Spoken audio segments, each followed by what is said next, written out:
collaborating with NABI and ILS, inauguration of this program. We request everyone to stay muted.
Shubhra ma'am, should we start? Okay, so Shubhra ma'am, can you hear me?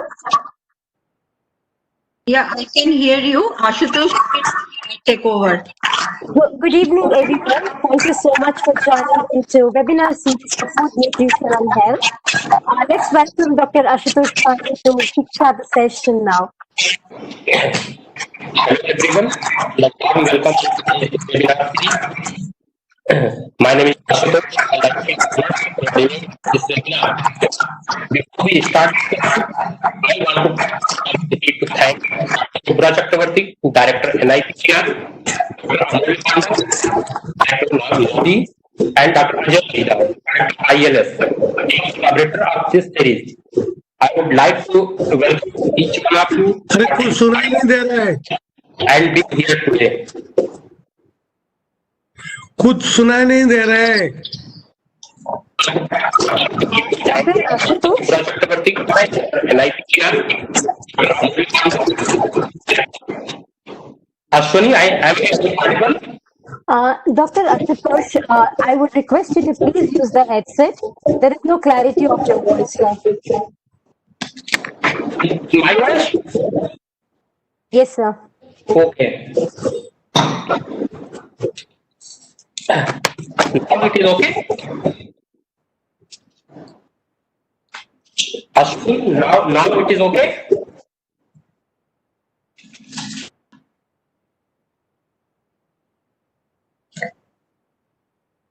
Ashwini, can you hear us? I can hear you, sir. I would request everyone else to be on mute. Yeah. Yeah. Dr. Ajay, sir, can you mute your line for a minute? People are not able to. Yes, Mr. Ashutosh, you can Yes. speak now. Yes, sir. Am I audible now? Panda, sir, you need to mute your line, sir. Yes, sir.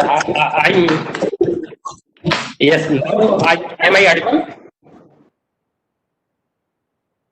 Yes, you are audible. Yes. Okay. Hello everyone, and a warm welcome on today's webinar series. My name is Ashutosh, and I feel honored to coordinate this webinar. Before we start the session, I want to take the opportunity to thank Dr. Subra Chakravarti, Director NIPGR, Dr. Amol Panda, Dr. Nabi, and Dr. Ajay Parida, Director ILS, being collaborator of this webinar series. I would like to welcome each one of you for taking time out and being here today. The topic of today's series is food, nutrition and health. One of the foremost reasons for conducting this series is that the month of September is being celebrated as Rashtriya Poshan Month, and September 2020 is being celebrated as third Rashtriya Poshan Month to address the problem of malnutrition in women and children. Due to COVID-19 pandemic, 2020 Rashtriya Poshan Month is being celebrated through digital platforms. And so we are here to collectively discuss and address the issue. Without any further delay, I would like to invite our director, Dr. Subra Chakravarti, for welcome address. Dr. Subra, ma'am, please. Okay, so first of all, a very good morning to everybody and good afternoon to all the Indian participants and morning to Professor Kathy Martin. So at the outset, I would say Dr. Renu Swarup, Secretary, Department of Biotechnology and Chairman, Governing Body, NIPGR, Dr. Amulya Panda, Executive Director, National Agri-Biotechnology Institute, Dr. Ajay Parida, Director, Institute of Life Science, Dr. Prema Ramachandran, Director, Nutrition Foundation of India, and Professor Kathy Martin, Professor John Innes Center, UK, and all other dignitaries of the stage, all my colleagues, the young investigators, speakers, participants, my dear students and researchers. A hearty welcome to all of you to the first webinar series that NIPGR is launching today. And on behalf of entire NIPGR and on my own behalf, I extend a very hearty welcome to all of you into this inaugural webinar series. Before starting any other few words, I would like to inform all of you that Dr. Renu Swarup, Secretary DBT, was supposed to give the inaugural talk just after my welcome address, but she could not attend right now because she got involved into a very important meeting at PMO, and however she has kindly agreed to come at the end of the webinar series after Professor Kathy Martin's talk, and at the time she would be addressing all of us. So with that, just to brief you something about NIPGR, the host institute of this webinar series. NIPGR is basically an autonomous institute of Department of Biotechnology, Government of India, and I would say it's a great working place that I am enjoying for almost last more than 22 years. The final announcement of the creation of the institute was made on November 30, 1997, to coincide with the 50th anniversary of India's independence, as well as birth anniversary of Professor Dr. J.C. Bose, whom all of us, I think, know about his credentials in plant science and also in physics. The 22nd year-old institute has been established in 1998 with the mandate to educate and promote and coordinate research, train young researchers, and to serve as information resource in identified aspects of plant genome to build a frontline, I would say, plant genomics institution in the country. Starting from the inception, NIPGR research is primarily focused both in the basic as well as the translational work, with a mission to undertake research of high caliber in plant molecular biology and to seek its application in the agricultural domain. Today, therefore, NIPGR's vision is to be recognized as a center of excellence, not only in the Asia-Pacific region, but we hope to be among top plant science institute in the world, and we would put all our effort towards achieving the goal. To fulfill this vision, the mission of our institute is to continue to call for research and innovation to have transformative impact on the society at large.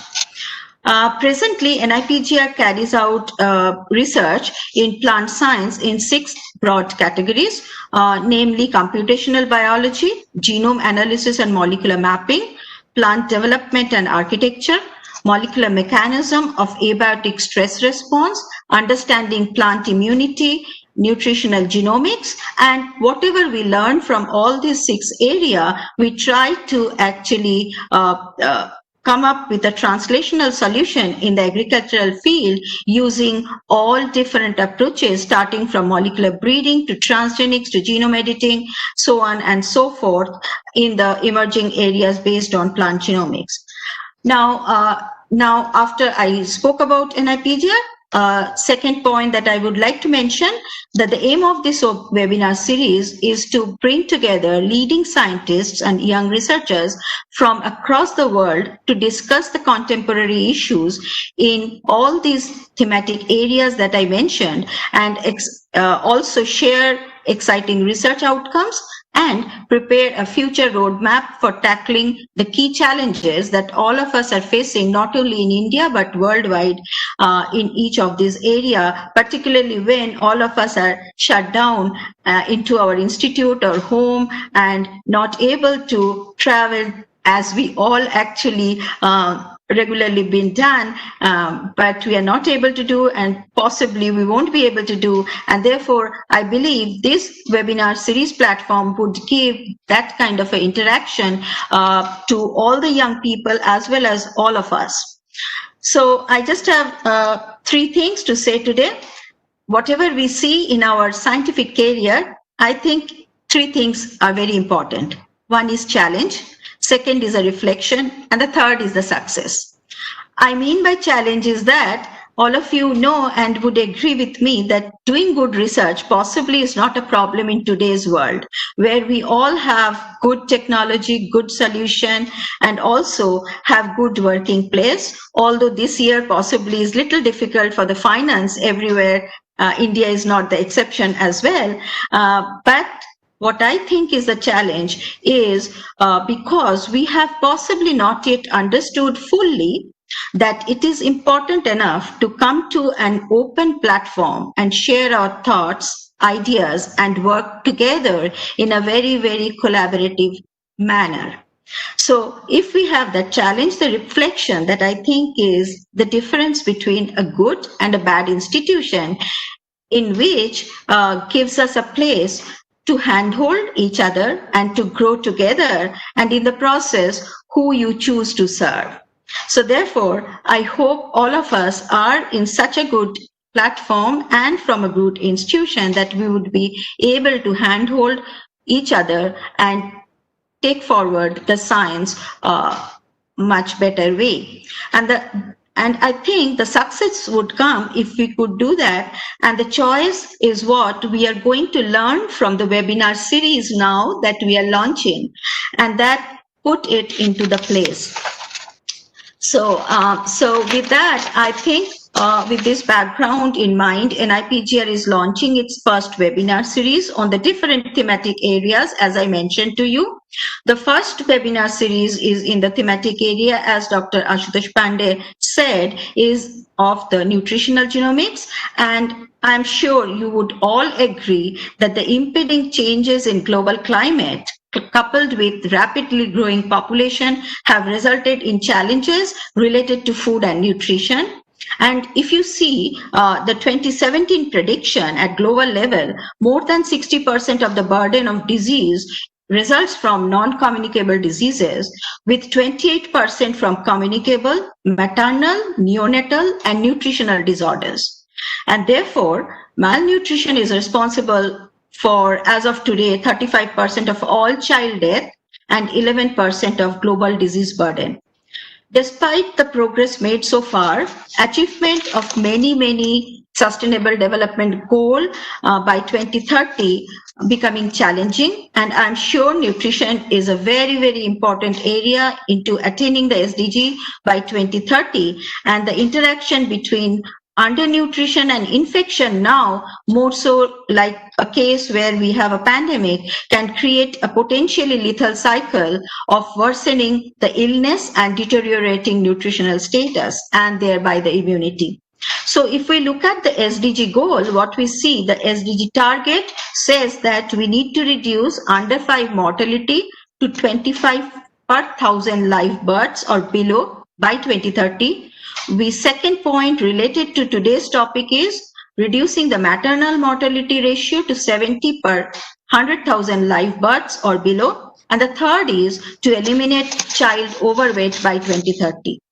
As you would all agree that we take our diet from diverse food, and plant is one integral component of that, and which gives us a well-balanced diet in order to maintain the optimum health.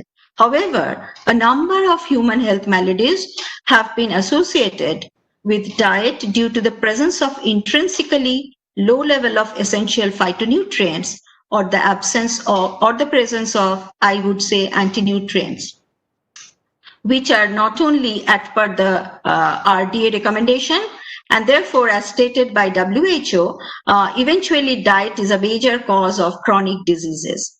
Thus, today's webinar is on food, nutrition and health. And as Dr. Pandey mentioned, that this is a month of September. In India, it is being celebrated for last 3 years as the Rashtriya Poshan Maah, with the theme of, this year theme is complementary feeding in India.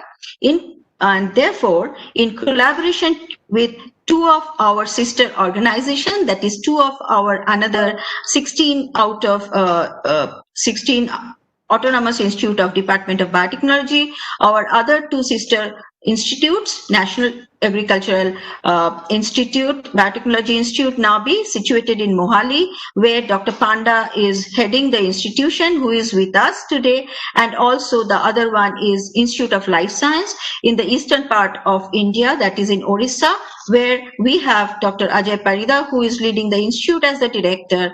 We have thought to launch this first webinar series in food, nutrition and health. And the purpose of celebrating the Poshan Month is to take the message of nutrition to every nook and corner of our country, not only that worldwide, and to focus on complementary food for children, importance of nutrition in the treatment and prevention of disease, not only in children, but also to women for better health. And we actually coincided, if you all know, today is the World Alzheimer's Day. And in this series, we will be taking our second webinar in the next month in October, in line with the International Day of Girl Child, that is 11th October, and the third webinar in the month of November, and that would be the concluding webinar for the nutritional genomics component. And because that is basically the World Children's Day and the World Diabetes Day. I'm sure that after me, Dr. Parida and also Dr. Panda would give you a flavor that how we are actually complementing amongst three of our DBT AI institution in terms of our research, and therefore we thought to launch this webinar in the similar area that we all three institutes are working with. So I think I'm going to stop here by saying that as we go along, I hope this web interaction would strengthen the ongoing research activities and would help initiate the new programs, not only in India, but across the globe. And I'm sure the scientific fraternity present today, particularly the students and the young researchers, will be or participating later in our future every month webinar in different topics, particularly would be immensely benefited with new insights from the deliberations by the stalwarts in the field and inculcated with a dedication to scientific precision. And I would like to take this opportunity to mention our deep sense of appreciation to all our distinguished speakers. We have 3 speakers today. As we go along, you would be seeing that, and all our guests, audience, for accepting our invitation and participating with us in this occasion. With that, I would like to hand over the mic to Dr. Ajay Parida and maybe then to Dr. Panda. Dr. Parida, please.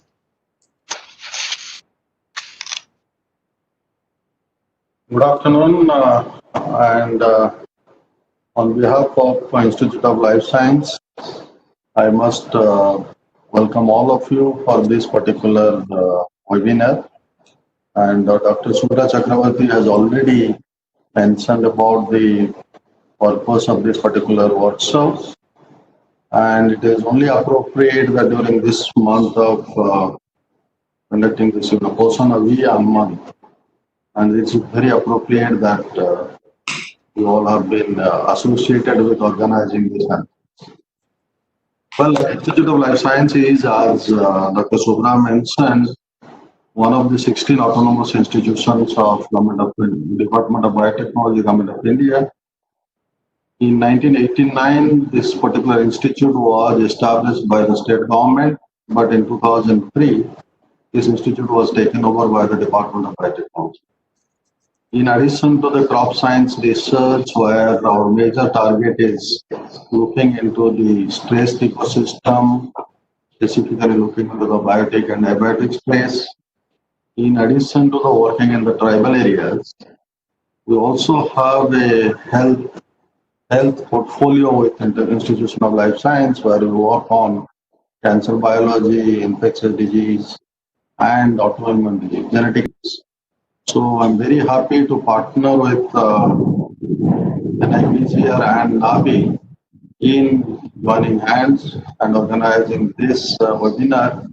I'm sure all those who are participating in this will be immensely benefited by this. Of course, it could have been a physical meeting. Unfortunately, due to the pandemic, we have now been used to do this type of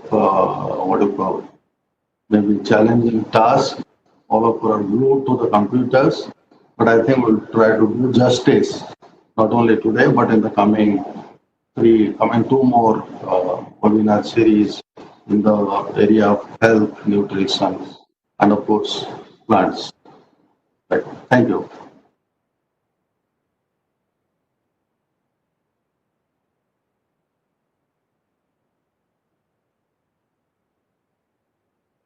Over to Dr. Panda. Thank you, Dr. and Dr. Ajay, for the overview of the session. Now I request Dr. Amulya Panda, Executive Director NAVI, to say a few words.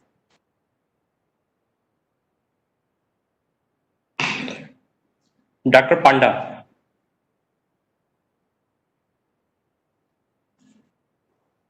You have to unmute your mic. Yeah. Good afternoon, everybody, and thanks to Dr. Subra and Dr. Parida for this initiative of celebrating nutrition and health. I represent NABI, which is National Agri-Biotech Institute. It is in Mohali. And what NABI does is exactly what this seminar is. We do research not only on classical agriculture, but improving the agriculture for nutrition and health. In fact, if you look at the NABI website, you will see there are two areas in which we work. One is on agriculture biotechnology, one is on nutritional biotechnology. And we just don't do agriculture, but we improve agriculture. We do agriculture using modern tools for improving the nutrition quality of the things. And one of the major area in which we work is to improve the nutrition quality of cereals and foods. Particularly, we work on wheat. We make amylopectin containing wheat. We make anthocyanin containing wheat. We make banana, which makes beta carotene, so that you can give children. We make tomato containing a lot of micronutrients. We make soybean, which contain a lot of protein. You can see these are agriculture, but these are related to nutrition. And we have well extended infrastructure, experimental station to carry out. Even though the institute is 10 years old, we have been successful in producing varieties of plants and nutrition products using modern tools and techniques. And in fact, celebrating this symposium of Poshan month, particularly for the nutrition of our own population as well as children, it is very essential. It is essential to look nutrition from three aspects. Number one, produce enough plants and cereals having nutrients, minerals, vitamins. That is one point. That is a classical agriculture with high yielding plants having particular nutrients. But two major things: how to harvest and process them, and third, how to deliver them. You may have a wonderful banana expressing beta carotene, but if you don't know how it reaches your body, banana will only suck, or maybe it will rot. Beta carotene is not soluble in water. You have to make it soluble in a oily or an emulsion, and then go through the stomach. It should not be degraded in stomach. It should go. So many things we do. And in fact, I'm happy to share you in the short span of time, NABI has done a lot of tremendous work in all areas of nutrition quality. And true to the symposium theme, we will be presenting, sometimes we get a chance to present you how we work not only on the nutrition aspect, but also on gut microbiology, probiotics, prebiotic. In fact, we have started with this pandemic, we have started a new area called nutritional immunity. You must be hearing a lot of immunity boosters, which are all sort of propaganda going on. But it's time to develop biomarker actually, which is a immunity booster. So NABI is also working on developing probiotic, prebiotic mixture, and developing inflammation and other models, so that a right kind of food, right combination food can be used to develop protective immunity, particularly in the pandemic situation. We are very happy that we are part of this webinar. I am sure many of the esteemed members who are there, their deliberations and speech will certainly enrich your knowledge, and together we can work to develop really food having good nutritive value. Thank you all. Thank you, sir.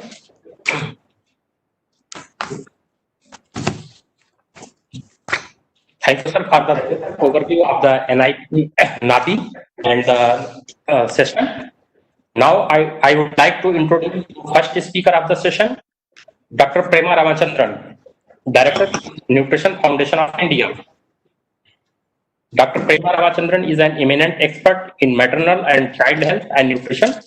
She has served ICMR for 25 years and worked as advisor, health and nutrition in planning commissions for a decade. Currently, Dr. Prema is serving as the Director of Nutrition Foundation of India. She has more than 40 years of research experience in clinical, operational, and policy research. in nutrition, maternal and child health.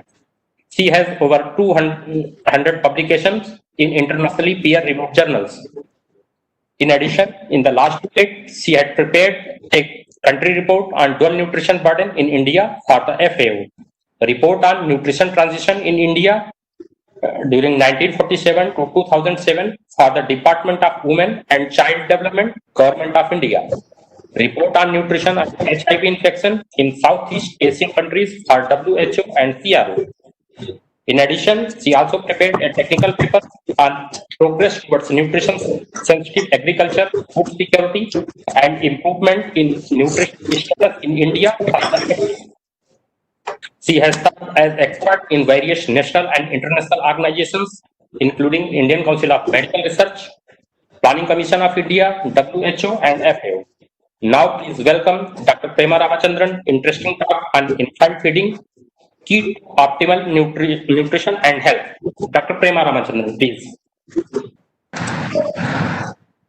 Thank you very much for this opportunity to share what we maternal and child health people consider as the critical time when the base and foundation for optimal nutrition and health of the people are laid down.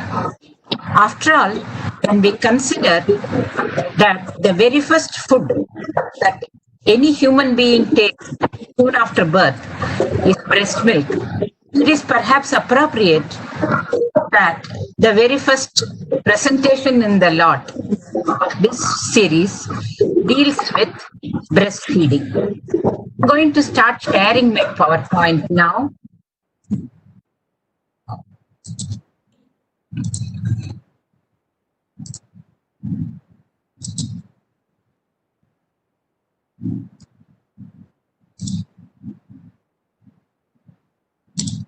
Globally, in the traditional communities, all women breastfed their infants.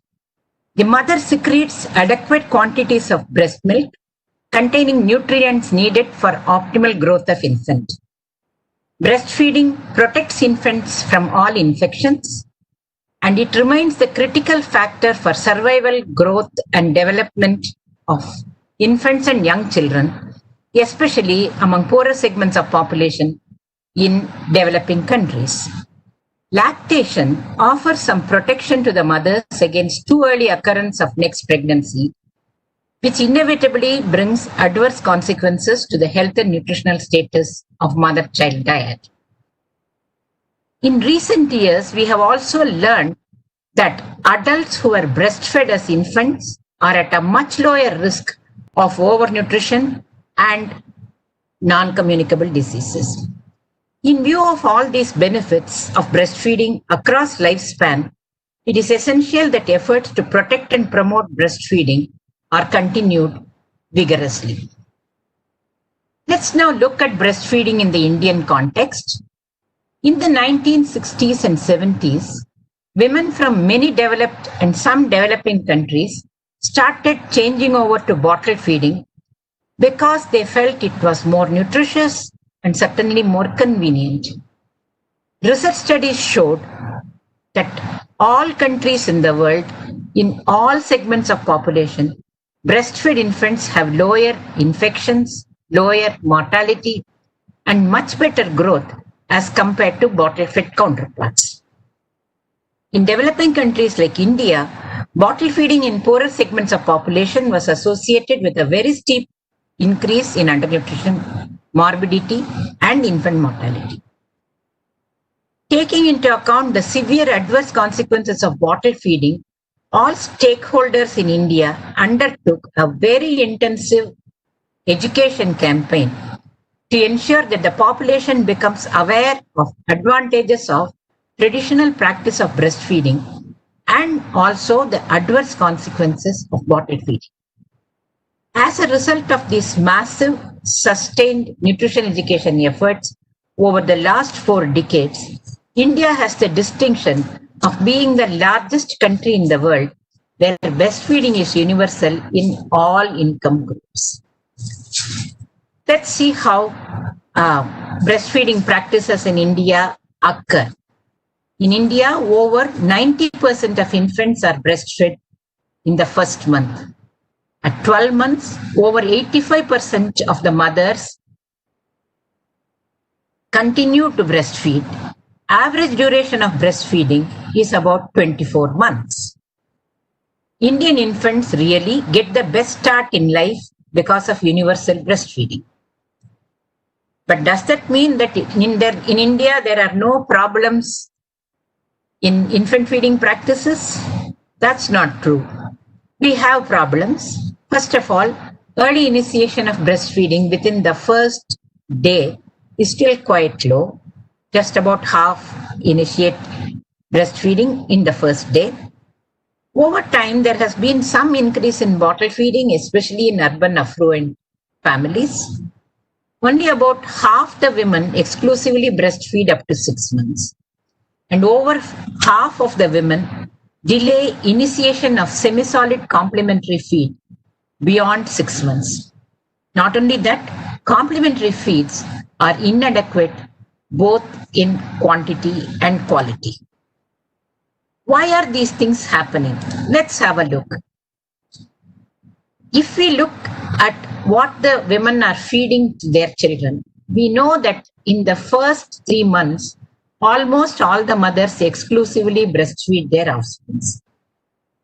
But by about 5th month, about 1/3 have already started introducing animal food. Introduction of animal milk before 6 months results in growth faltering and also increases the risk of infections. Why at all do mothers start animal milk before 6 months? This is because of one fact. In India and in the world, birth weight is the major determinant of growth during infancy. In India, about 1/3 of infants are small at birth, weighing less than 2.5 kg, and about 2/3 are normally big. Can you please put the slide in slideshow mode? Sorry? The presentation, please put it in slideshow mode. In what? In slideshow mode. Yes, I will. Thank you. Is that better? Yes. Okay, thank you. By about 3 months, the mothers whose babies were small at birth start noticing the fact that their children are much smaller than babies who had normal birth weight. They therefore start worrying, is it because they are not getting adequate breast milk? And therefore, to ensure adequate milk intake, they start animal milk. But if we start weighing the children serially and plotting the weight for age in the growth chart, we see that all these children grow according to their own trajectory of growth. We can then perhaps be in a much better position to convince them to exclusively breastfeed them about up to 6 months. This is not the only problem. Until about 3 decades ago, small underweight children's mothers were advised to give animal milk to their infants from 6 weeks onwards. It was believed that the additional intake in the form of animal milk will enable the infants to grow faster and catch up with normal children. Grandmothers and older family members who had received all these advice when they had children now start advising breastfeeding mothers to introduce animal milk in addition to breast milk to promote faster growth. But lot of research done in the last 3 decades have documented early introduction of animal milk reduces breast milk output, increases risk of infection in the child, and leads to growth faltering. Therefore, the current global recommendation is to ensure exclusive breastfeeding up to 6 months. With the availability of correct infant feeding practices, both as a written and as pictorial messages in the mother-child protection card, the ASHA, ANM, and Anganwadi workers are able to counter the advice of elder women in the family and convince the mother and the family that exclusive breastfeeding for 6 months is the best practice. Let's look at how India stands in terms of exclusive breastfeeding at 6 months. In spite of the limitations that we have been talking about in the earlier slide, exclusive breastfeeding rates up to 6 months in India are the highest in the world, almost 60%. Therefore, Indian babies get a very good start in life because of high exclusive breastfeeding in the first 3 months. The SDG has laid a target to increase exclusive breastfeeding at 6 months to 50%. As you can see from the graph, India has already achieved this target. By 2030, India should strive and achieve universal exclusive breastfeeding up to 6 months. Why are we delaying the introduction of complementary feeds? As you can see, less than half the people introduced semi-solid food at 6 to 8 months, and even as late as 9 to 11 months, only about half the women have started introducing semi-solids. Delay in introduction of complementary feed and inadequate complementary feed leads to growth faltering, as you can see in the chart. Why are mothers not following the advice regarding complementary feed? We have to first recognize this, that mothers always want to do the best for their children. If they are not following some advice that we give, we must find out why, and we must try addressing their worries. So before we say they are not following our advice. The one thing that they do not know is that up to 6 months, infants suckle and swallow fluid milk. Swallowing fluid milk is a radically different operation as compared to learning to swallow semi-solid food. Initially, when the mothers feed the child with semi-solid supplements, children try to swallow, but most of it spills out from the mouth. The parents think that the child does not like semi-solid and therefore delay the introduction of semi-solid foods. Advising the parent that the only way in which the child will learn to eat semi-solids is by keeping them feeding semi-solids will correct this problem. Another problem is they are not getting adequate number of semi-solid feeds. We always advise the mothers to feed only freshly prepared food to prevent any infection due to contamination of complementary foods. It's difficult to prepare 6 to 8 spoons of complementary feed 4 to 5 times a day. What then is the answer? To overcome this problem, we advise the parents to feed freshly cooked food that they are eating twice a day. In addition to this, in other 2 or 3 meals, please warm up the milk or hot water that you have at home, mash bread and biscuits in it, and feed it. This is a reasonable solution, and very often the mothers tend to follow it. I'm afraid that as far as micronutrient and vegetable intake is concerned, this does not solve the problem, but that we will talk about in another day, because even their parents are not eating adequate vegetables, and that is why micronutrient deficiencies are so common in India. What are the interventions envisaged in the Poshan Abhiyan to improve infant feeding and nutrition? The Poshan Abhiyan believes that the mother-child protection card depicted here, providing authentic information on breastfeeding during infancy and early childhood, is to be used as a supportive pictorial instrument for nutrition education of infant and young child feeding at all levels by all practitioners of health and nutrition care.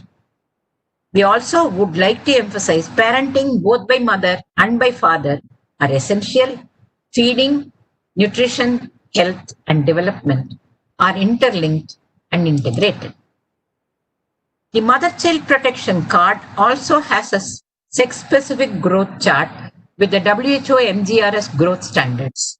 Poshan Abhiyan envisages monthly weighing and recording of weight for age for all children in the growth chart, for early identification of growth faltering and undernutrition. Appropriate intervention and monitoring will prevent or correct undernutrition. Has there been any research operationalizing this strategy? Yes. Studies undertaken by Nutrition Foundation of India have shown that mothers accepted the mother-child protection card, kept it very safely and produced it when requested. MCPC was used as a supportive instrument for nutrition education by all health and nutrition frontline workers and research teams. As a result, over time, there was further improvement in infant feeding practices. As you can see, exclusive breastfeeding in the first month, from 90, it has gone up to 99. And at the end of 1 year, over 90% women continue breastfeeding. Is that all? No. Because of the explanation of the various rationale of exclusive breastfeeding, we find that over 80% of women exclusively breastfeed their infants up to 6 months of age. After explanations about importance of semi-solid complementary feed at 6 months, we find that over 50% start introducing complementary feed right at 6 months. By 9 months, over 2/3 to 3/4 have started receiving semi-solids and mashed adult food.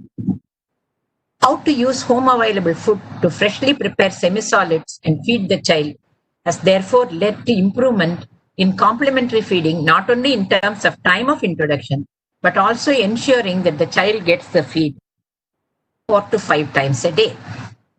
Does it have any impact on nutritional status? Yes, of course. You can see the National Family Health Survey data in the dotted lines: stunting, underweight, and wasting. And you can see the same parameters in continuous line in our study area. There has been no increase in stunting, underweight rate over the first year of life in our study area children. We also find that there has been a substantial reduction in wasting rate in these children. So, appropriate infant feeding practices resulted in substantial reduction of undernutrition rates during infancy. So, the strategy envisaged by Poshan Abhiyan can be operationalized within the infrastructure and manpower available in the health and nutrition sector. By effectively implementing this strategy over the next 10 years, it will be possible for the country to achieve by 2030 universal breastfeeding and retain our space as the country that has the highest breastfeeding rates in the world. We hope to be able to ensure that universal exclusive breastfeeding up to 6 months will be possible, universal initiation of complementary feeding at 6 months, and giving complementary feeds not only containing energy and protein, but also vegetables which are required for meeting the micronutrient needs will be possible by 2030. We hope it will be possible for us to provide complementary feeds adequate in number, quantity, and quality, and prevent any deterioration in nutritional status during infancy and childhood. Thank you.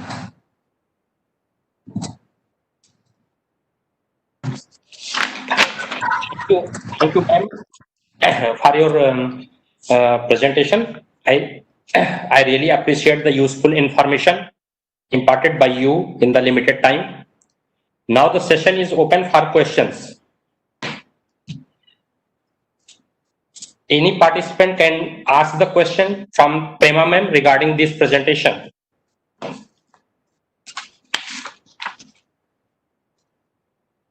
Mr. Ashutosh, we are not unmuting the participants' lines at this point in time. So Okay, we see key questions from Ms. Rashi Tiwari. Would you want to take that online? Yeah, sure. Yes. Please connect. If there will be any problem, then I can ask the question on behalf of him. Do you want me to unmute the participant line? It's better you go ahead and ask the question, sir. There's a question there on the screen. Okay, ma'am, there are two questions from Rashi. Is the breastfeeding data shown here true across financial classes?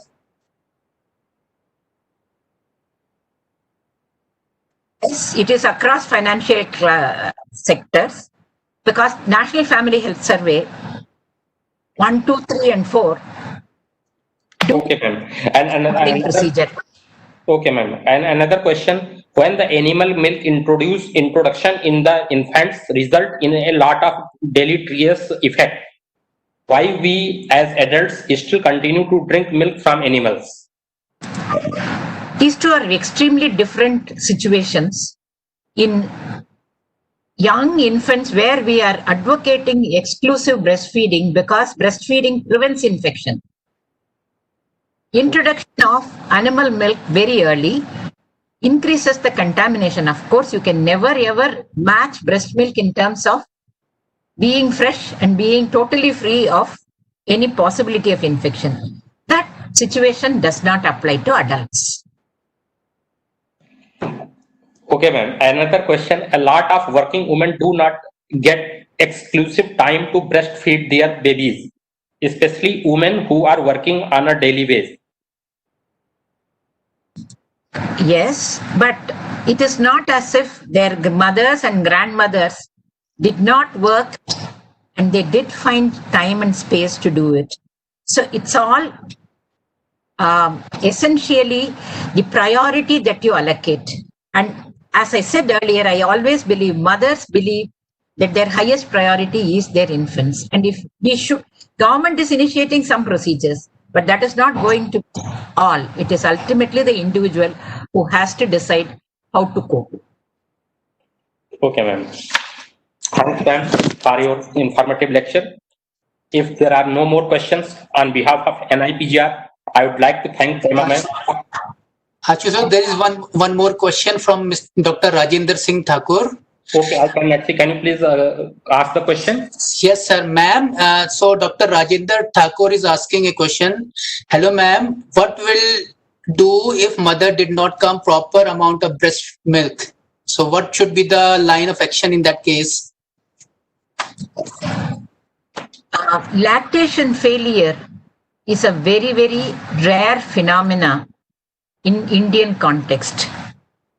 It does happen, and in such cases, of course, the exceptions will have to be treated by appropriate bottle feeding or mixed feeding.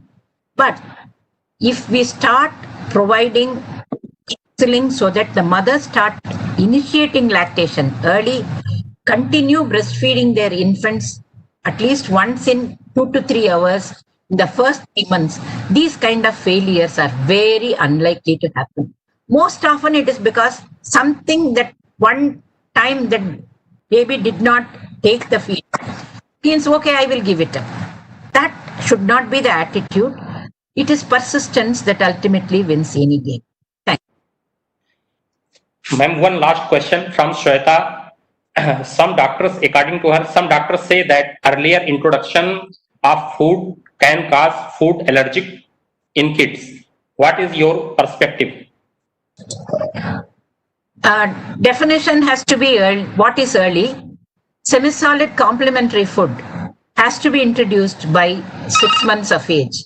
And thereafter, supplementary foods have to be slowly increased so that by about the first year, the child learns the taste and learns to accept the variety of food that is consumed in the family. If this is not done before 1 year, many children tend to reject new food introduction until they are 3 years old. This is a real nutritional tragedy. So in order to avert it, one by one, all foods have to be introduced. Food allergy exists, we will tackle it as and when it arises in any age. Not to worry about it.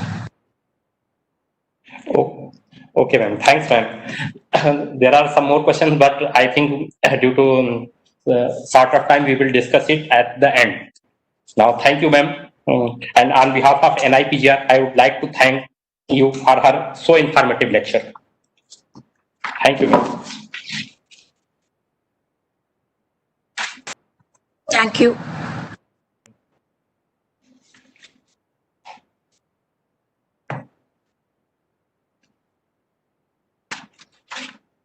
Now, I would like to introduce the next speaker of the session, Dr. Ajay Panda, Director, Institute of Life Sciences. Dr. Ajay, I would like to introduce Dr. Ajay. Dr. Ajay Prida has made a notable research contribution in the field of agriculture, plant molecular biology, and biotechnology. His pioneer research contribution in identifying stress-tolerant genes, specifically salt and drought stress. His research has contributed to the basic understanding of genetic architecture and species relationship in mangrove, cereals, legumes, and other cultivated crop species. He has supervised 25 PhD students and published more than 100 research articles in internationally peer-reviewed journals. Dr. Parida is involved in application of science and technology for rural development and is actively involved in working with grassroots organizations and local communities in identifying the issues affecting food security. Dr. Ajay Parida is elected fellow of National Academy of Agricultural Sciences and National Academy of Science of India. He is a recipient of several awards and recognition, including Padma Shri in 2014 for his outstanding contribution in the field of science and engineering. Prior to this, he has also served as Executive Director of MS Swaminathan Research Foundation, Chennai. So, Dr. Ajay sir, please start your presentation.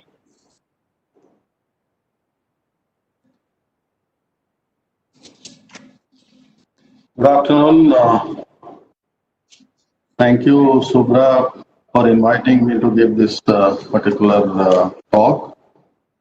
And apart from inviting all of you on behalf of the ILS, NIPGR, and NABI, I have this job of speaking to all of you. When Subra spoke to me about talking on this nutrition issues, I thought of taking up some of the local problems, and that we can superimpose what are the challenges and opportunities we do face in meeting food, nutrition, and agriculture challenges in the country, and specifically in the areas of tribal domination. So that is the reason why purposefully I thought that what are the agricultural interventions are required for nourishing the tribal population, which is one of the deprived sections of the society. And when the government is talking about what you generally call it as inclusive society, and this major disadvantageous community need to be in the mainstream. So in the next few minutes or next few 15 to 20 minutes, I'll just go through what are the dimensions, various dimensions and opportunities do exist in improving the health, agriculture, and nutrition security of the tribal populations in India. And if you really look at it at India's map, you can see the type of tribal population we have, and mostly the tribal people reside in the forest zones. That is the region you'll find in the northeast region, the largest concentration of the tribal people. In addition to that, the belt which you talk about, Orissa, Chhattisgarh, Jharkhand, Madhya Pradesh, Rajasthan, Gujarat, that belt do constitute the major proportion of the tribal concentration. And what has unfortunately has happened that this proportion has not changed. Rather, it has increased in some of the states, starting from, I mean, if you compare the graph between 91, 2001 and 2011. So these tribal population are still in the search for several opportunities in the country. So essentially 1/3 of the world's tribal population live in India, and they constitute about 104 million tribal people, which is about 8.6% of the total population. And they are distributed in about 30 states and union territories of India. And they have been classified into what we call 705 scheduled tribes. And out of these total scheduled tribes, 2.5% are particularly vulnerable tribal groups, what you can find in places like Andaman Nicobar, the Jarwas, and other communities. And they have several challenges in the same. Like if you look in terms of the disease burden in the tribal population, look at the type of non-tribals, you get about 256 out of 10,000 people affected by tuberculosis, while in tribal areas, the number is almost 3 times. And similarly, in case of leprosy, or specifically in case of malaria, like 50% of the malaria-related deaths happens in the tribal locations. And 1 out of 4 tribal adults has hypertension.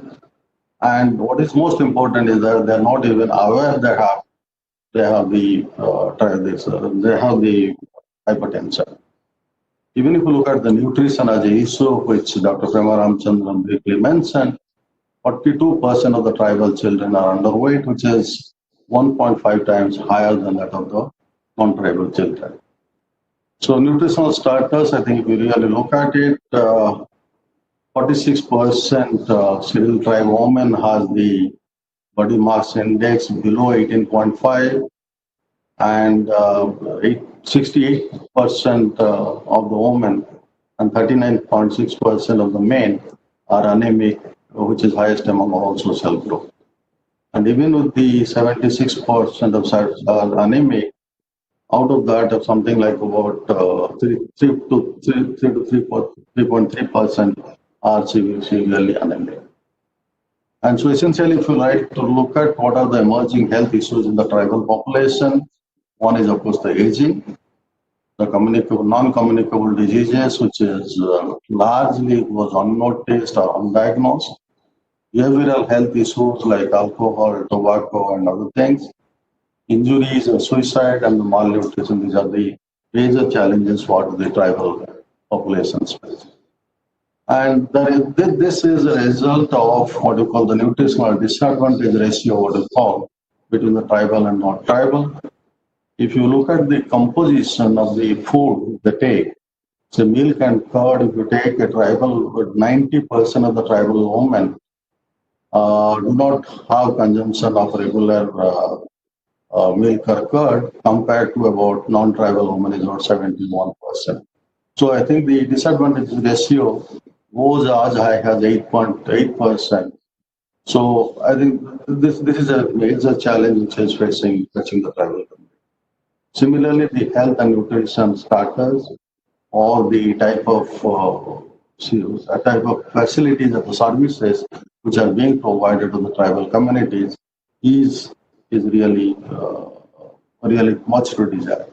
Even in case of the infant mortality rate, or under 5 mortality rate, or neonatal mortality rate, the tribal characteristics as much higher compared to the non-tribal children.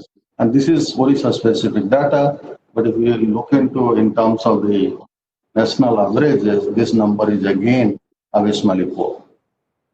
So if you look at this, everything boils down from the type of food they consume. Although many indigenous varieties are cultivated or consumed at the local level, the frequency of the consumption is quite low. And mostly people take a lot of cereals with type of green leafy vegetables as their thing, and the poor consumption of protein-rich like pulses, milk, or meat products is all leads to what you call the nutritional deficiencies.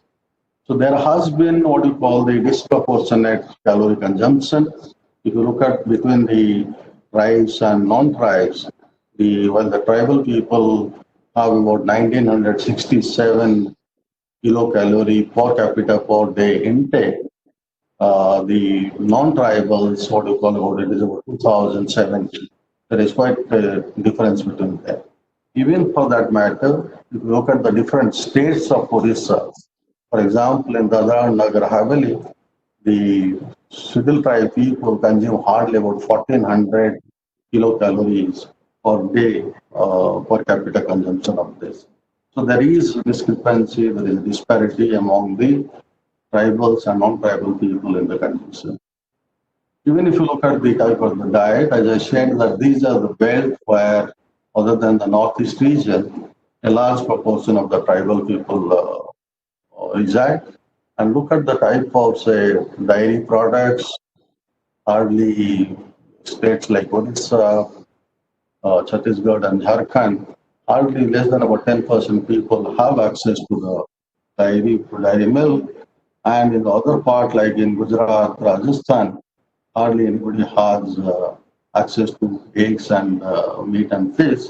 But predominantly, maybe that is because of the social habits of becoming a purely much more vegetarian culture. So all these things has led, globally, malnutrition is becoming a global problem, and that also is reflected in this particularly vulnerable tribal groups. And these are astonishing figures. I don't want to go into the details of these figures, but if you really look at the global nutrition index, and India has rated very low in the global nutrition index, like or under 5 children in 2015, the figure was about 21%. Women between 15 to 49 suffering from malaria, the numerical number is about 17 crores of the people. So this, again, if you really look at it, the proportion of distribution of the anemic women is much higher in the tribal regions. So micronutrient has different dimensions, whether it is resulting from hunger and undernourishment. Of course, overnourishment is also another factor. This hunger and undernourishment leads to stunting, wasting, underweight, and micronutrient deficiency. And this micronutrient deficiency, like iron, iodine, calcium, they have major life cycle problems. That is the reason we talk malnutrition is not it is an intergenerational problem. Like a child born to an anemic mother is definitely going to be anemic, and that is going to continue with the entire life cycle. The grim story of Indian children, if you look at it, 21% of or 1 in 5 children is suffering from wasting. 1 in 3 children has stunted growth. 3 in 10 stunted children in the world are occupying in India, and 1 in 3 children below 5 are underweight, the world's highest figure. And if you compare these figures with the tribal location, these numbers will be further deteriorating numbers. So what I thought that I'll put before you, what is the role of agriculture in improving the malnutrition or the nutritional status of the people. India's tribal population is essentially over-dependent on agriculture and forest-related livelihood. While 43% of the non-tribal people depend on agriculture, the proportion of tribal people depending on agriculture is about 66%. But however, in the recent times, a large number of tribal farmers has wheat farming, primarily about 3.5 million tribal people have wheat farming. Because of the lack of productivity, as you say that net irrigated area is about 14.98% in the tribal areas against the national average of what we call 33.59%. So it is the type of struggle farmers they used to practice in the agriculture. The other major concern is the utilization of the technology in tribal areas, where there are low level of uptake and adoption of new technologies, such as use of quality seeds, implements, canal irrigation, or fertilizer consumption, and use of appropriate post-harvest technologies. So whichever we look at, the malnutrition is a major problem, and the poverty map of the globe also mimics what we call the micronutrition and nutrient deficiency in this particular region. So the FAO study, which has been conducted during the last few years, what it shows is that the more the people dependent on agriculture, like for example, countries with about 70% of dependency on agriculture, is having about more than 35% of the malnutrition. Essentially, we're talking about the malnutrition is a manifestation of the type of food or the type of food diversity available, the options available for the people.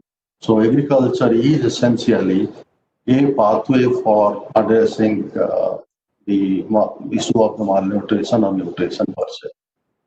The food security challenges, I think, which we have all have talked about, that availability, access, and absorption. The availability was essentially a factor of production. That means you produce more, that food becomes available for many people, and that was a factor of a production. The second part came as the access to the food. That means that immediately comes as the purchasing power of the people. Although you might have enough food in the country, but if people do not have the purchasing power, then it is a real problem. Then comes the absorption, that is, even if you have enough food, how much is absorbed in your body. So earlier it was all thought about, if you produce more, people will have more food and that their calorie, nutrition, everything will be taken care. But that is not the case.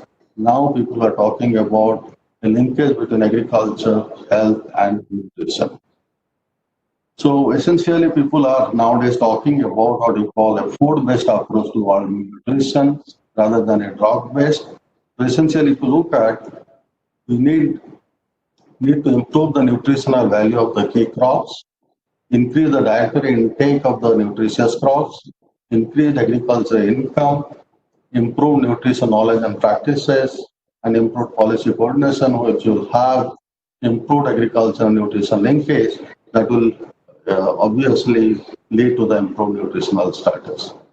So if you really look at the agriculture and nutrition disconnect, there are pathways which we can do it, like increase the availability of access to diverse and nutrition food, encourage income use for better diets, health or hygiene, recognize the role of the central role of the woman in agriculture and nutrition. I think we need to also create gender demands for diverse and nutritious food, and obviously finally a support system or a policy support system like what we are talking about, your Posan Abhiyan and other things, will play a major role on that. So now the first thing comes with the improving the productivity in the tribal areas. As all of you know that the tribal agriculture is still away from various adoption of the technology. Even if you go to the various tribal locations, slash and one practice still continues. No line sowing even done. They just broadcast the seed and go after 3-4 months to collect the harvest.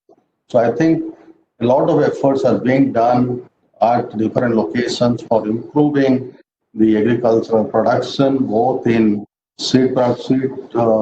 quality seeds, improved agricultural practices, improved nutritional practice, nutrient management, as well as pest management strategies, and also marketing and other things. So essentially, all these aims are improving the productivity of the farm per unit area, and that will give some type of income in the hands of the farmers. So that income can go to buy some nutritious food in that particular locality.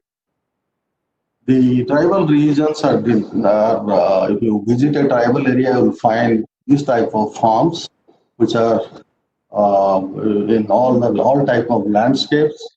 For example, this is a field, the top left is a field in the district of Nabarangpur in Odisha, where you will find that one farmer in 1 acre land, they cultivate something about 26 different species, starting from the cereals, millets, greens, and all type of things. So that essentially goes to the subsistence farming. So this type of community-led farming practices has been used for promoting crop diversity, as well as the specific crops for climate challenge, which requires low water requiring crops like something like a tuber and other things. So even the people have started diversifying their food habit, where they have their own farm ponds, where also some type of leafy vegetables as well as fish comes into the rescue of supplementing their farming, supplementing the nutritional status. So what next few minutes I'm going to talk about the biofortification as a practice. I think in addition to the supplementation, commercial fortification or diversification, and the fortification, biofortification will hold the key for the future for addressing the nutritional security of the people. So we are talking about three major dimensions of the hunger, whether it is a calorie deprivation, or there is a protein deficiency, or a micronutrient deficiency. In all these, biofortification has a role to play. So essentially, when we talk about biofortification, essentially the agricultural pathway for improving nutrition. So we talk about naturally occurring biofortified plants, biofortified varieties selected by breeding, or genetically biofortified crops like golden rice and other things. And fortunately, India is the rich in diversity, and the diversity of the richness, which plays a crucial role in promoting some of the crops, which can be useful for the farming communities. So there are studies which has been conducted. A large number of locally utilized species in the tribal region has been reported, whether it is the elephant foot yam or buckwheats or sweet gourd, rice bean. Similarly, there are a lot of, I'm not going to details of this. Also, for example, mahua, breadfruit, jujubas, all type of species are available, and also the type of underutilized fruit species which are predominantly available in the tribal region. They can be commercial, they can be domesticated, and this can also come to the rescue of meeting the nutritional challenges. Similarly, in case of the legumes, you can see a lot of legumes which are being utilized by the communities, which has higher values for this, but unfortunately they have not come into the come into the broader cultivation, and the domestication of these species would also be useful for meeting their agriculture and nutrition crisis. For example, some of the species, if you look at, like for example, this is a species called moringa, a species which has 7 times more vitamin than orange, 4 times more vitamin than carrot, 4 times more calcium than milk, 3 times more potassium than banana, 3 times more vitamin E than spinach. And so this is a crop which has been used for traditional medicine for almost all the purpose, and many private players have started making product out of it. So I'm just saying that this is one of the species. I think there are a large number of species which you can find out, which can also be helpful for improvement. Similarly, the orange plus sweet potato, the work which has come from the CTCRI Trivandrum, where in the tribal locations, in addition to your normal sweet potato, you can find a beta-carotene and vitamin A rich sweet potato, which can also be useful for addressing the vitamin A deficiency. Similarly, some of the crops of this tribal regions which are produced in plenty, but then it goes out of the cultivation practices. Similarly, amaranth, I think I know NIPGR has worked a lot on the amaranth, which is very rich in calcium, zinc, iron, vitamin, and it contains large amount. I mean, you can see the type of benefits, and these are the crops which the tribal people has been consuming day in, day out. So I think some of the promotion of these of the crops or a widespread use can also bring in income generation for them, as well as addressing their own nutritional needs. There are several species which has a task force of the tribal ministry has come out of this type of species list, which needs a prioritization in the tribal area. Well, in case of the tribal areas, as you know, the millets are a major crop species, which is very hardy, and also they are consumed by the tribal people to extent. And you'll find most of the species are only cultivated in the tribal locations. And these are known as climate smart nutrition millets, as well as these are available for the future food crops. And these are highly nutritious, whether it in protein content, iron content, magnesium, and quite a lot. And these things require further genetic enhancement for producing much more productivity as well as the nutritional health. Fortunately, using advanced biotechnology tools, these three crops has been detailed studied. Oxtail millet has been detailed studied in NIPGR by Manoj Prasad and his group. Little millet, we are at ILS, we're looking into the genomic resources for the millet. And in the University of Agriculture Science, Bangalore, they're working extensively on the finger millet. The idea is that the genomic information of these three species can be taken into account for developing yielding or disease resistance or pest resistance or even drought, the climate resistance crops. And this is a livelihood crop for the tribal region. You could see the type of diversified products, value-added products which has come in, which is increasing the access or acceptability of this particular crops in the future in response to the nutritional challenges. Similarly, the work which is being carried out at National Agri Biotechnology Institute, NABI, where they're looking into the colored wheat, that is basically anthracene and rich wheat varieties, and they have developed various products. And these can be taken to the tribal communities for enhancing their both food and nutrition security. Similarly, as I mentioned, in case of the pulses, a major program on genetic enhancement of minor pulses is being undertaken in partnership with NIPGR for generating economic resources for a large number of underutilized crop species. So the idea is that once you have improved varieties for cultivation in these tribal regions will be benefited on this. Similarly, if you really look at from the breeding perspective, high iron fall millet has been bred by enhancing almost about 70 to 74 ppm of iron with 10% of the higher yield compared to the most predominant things. So these could be introduced in the tribal locations where they can be benefited by that.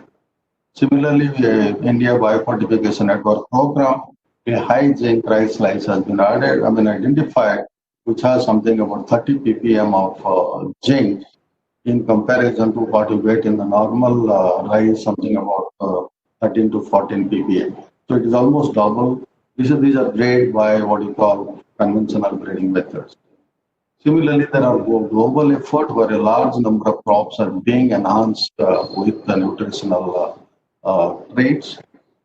And now coming to the transgenic, there are a lot of transgenic crops which has come in. This is a work which my group carried out at MS Research Foundation, where we took the from the keratin gene from the mangroves, and we have generated transgenic rice, where the using an endosperm specific promoter, we have shown that in the transgenic rice, even the polished grain will have 2 times more iron compared to the normal cultivar. Similarly, there are a lot of, you know about the golden rice, which was ready for quite a long time. Due to regulatory procedures, we could not get it done. So what I have in a nutshell, I have given a brief about that what are the opportunities exist where agriculture can be a part for addressing the nutritional needs. But having agriculture intervention alone is not going to help. So next 2-3 slides, I'll just take you to a program, innovative program, which Institute of Life Sciences is doing in the tribal areas. This focus is on what you call tribal health and nutrition. What we are talking about, the initiative to uplift health and well-being of the tribal people. And as I could see in Orissa, there are almost about 95 lakh population, or 9 million, probably about 10 million population of the tribal, and which is mostly a rural phenomenon. And we have about 62 tribes and 13 primitive tribes, and not much studies has been carried out in this. So what we started doing is we took a multi-omics approach, linking the genetic variation, disease pathogen immune profile, microbiome, and nutritional status of the tribal people for their food health and nutrition security. So this we are implementing in some of the most backward tribal regions of the region. As you could see that all these 4 districts which have been selected for this, look at the stunting, wasting and anemic figures which are really staggering and which are really astonishing to find out. And all these districts have more than 60% of the tribal population. So just to give a sample of what exactly our focus is, we are going to whole genome sequencing or exome sequencing of these tribal people. We also will look into the immunoprofile, cytokinin profile, metabolic profile, as well as the pathogen profile of this, and then also look into the microbiome and the nutrition profile of these populations to have a comprehensive understanding of diversity and the health status of the population. So this study, once completed, it will have both health and clinical relevance. It will have translational potential, as well as it will have societal relevance. We are very excited about this particular study, and in the coming days, I'm sure we'll do something which will benefit the tribal populations of state of Odisha. So finally, just to conclude, tribal population represent the dichotomy of what we call prosperity of the nature and poverty of the people. The tribal people reside in the high biodiversity regions or high regions. Despite it being the custodians of these bioresources, their struggle for decent quality of life still continues. Agriculture interventions based on available resources will hold key for addressing food, agriculture, and nutrition security, and we must invest in capacity building efforts on technology adoption, upgradation, skill development, and value addition to their primary process. In addition, investing on nutrition awareness, diversification of food basket, and focus on sanitation hygiene will contribute to greater health outcomes. And all these will result what we call happy and healthy tribal communities. And finally, again, to say that malnutrition is a global problem. Finding solution must be a shared responsibility of all of us, both researchers, policymakers, and everybody else in this particular thing. With this, I thank you for your kind attention. Thank you. Thank you, sir, for the informative talk. Now the session is open for questions. So, is there any question? No. So, sir, I have one question. If we talk about the biofortification of iron or zinc, so even if we take the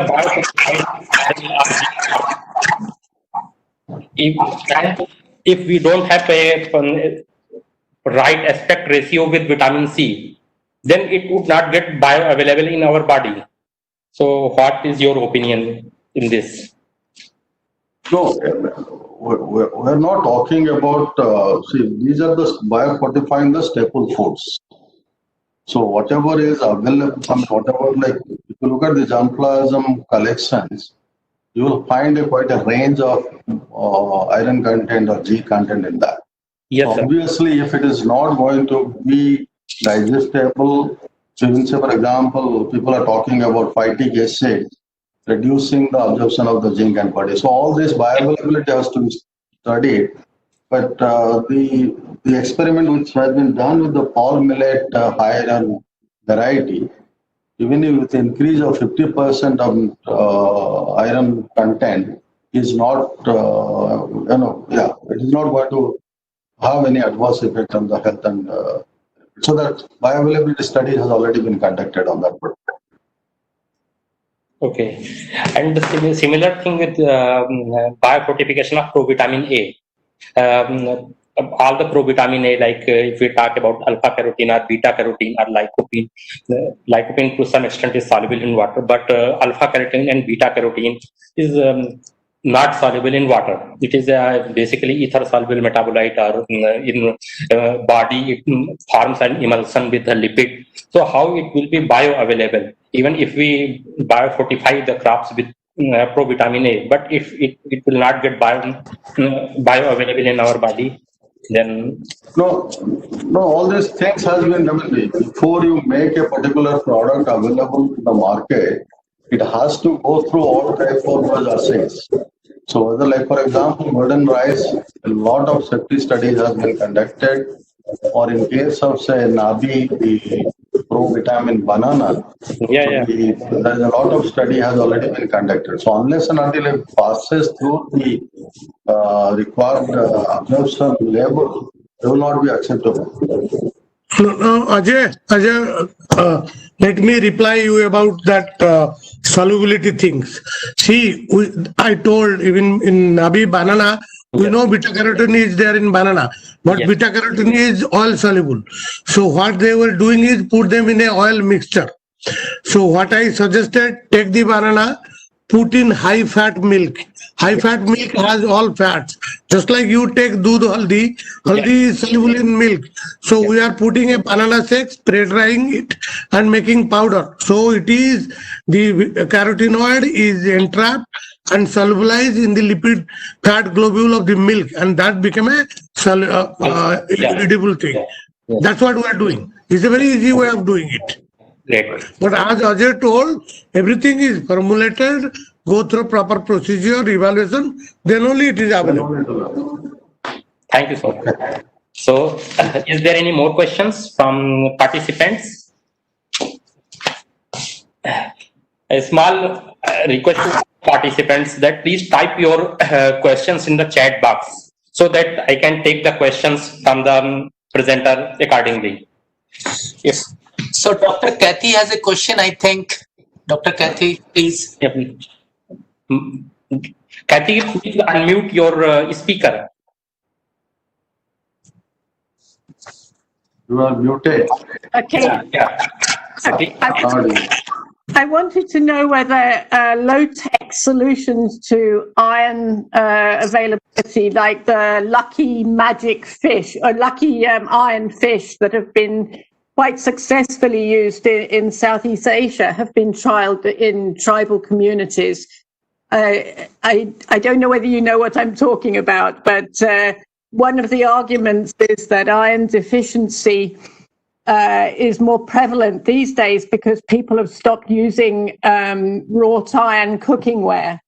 And so if you provide a source of iron when you cook food, then you can alleviate some of that iron deficiency.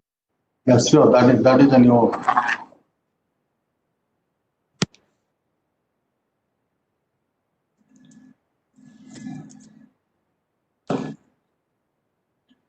Okay, go ahead.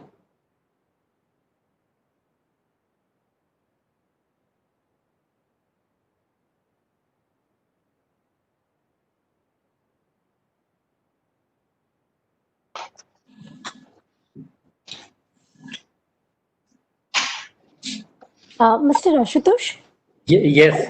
there is one question from Mr. Abhay. Can you please type it in the? Yes, sir. I've just sent you now.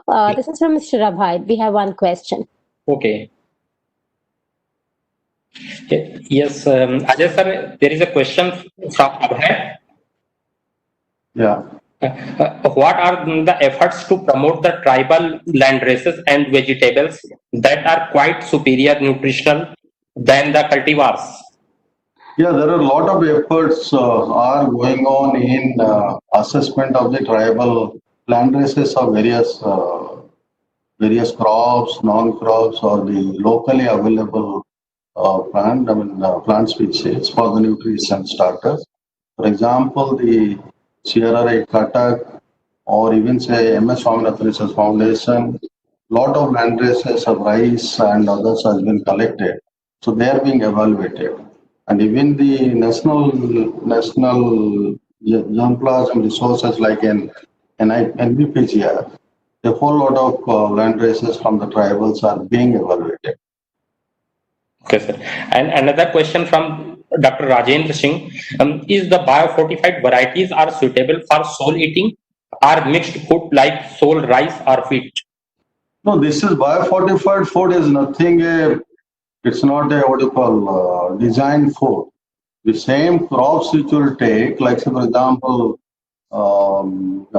iron-rich rice, you take the same rice variety, it will have more quantity of iron. The same is a fall millet. So it is not It is the same way of taking rather than taking a supplementation. You take a food which is already supplemented with the nutrients. Okay, sir. So if there are no more questions, on behalf of MIT, thank you for a very interesting talk. And now I would like to direct Dr. to introduce our next speaker, Professor Kathy Martin. Ma'am, please. So, so it's really a pleasure to introduce Kathy Martin. She's a group leader in the Jordan chapter and professor at the University of Subra, can you please use a headphone or earphone? Okay. Okay.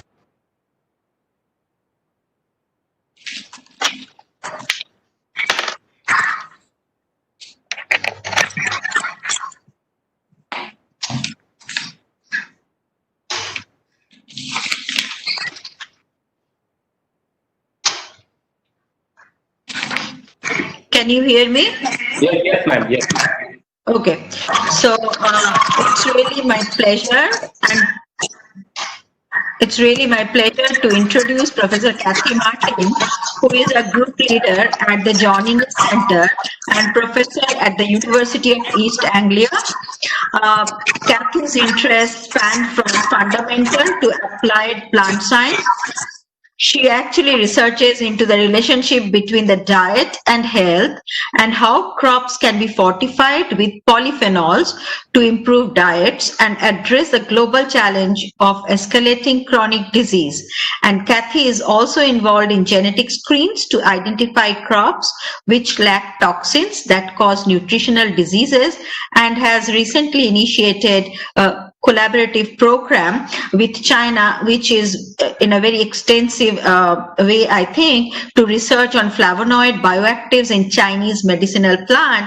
And actually, we were hoping that she would be coming over India, and hopefully by next year that we would be able to have her with us from the Indian Academy of Science platform. And I think that after Ajay talked about all micronutrient deficiency and malnourishment, the next part that Kathy would be talking to us is polyphenol, and where she has possibly devoted her whole life to connect the health and the disease from the as a plant scientist. And we are really waiting to hear you, Kathy, and we are really honored to have you with us today. And I'm glad that you could make it in such a short notice, only a one-day notice, despite busy schedule.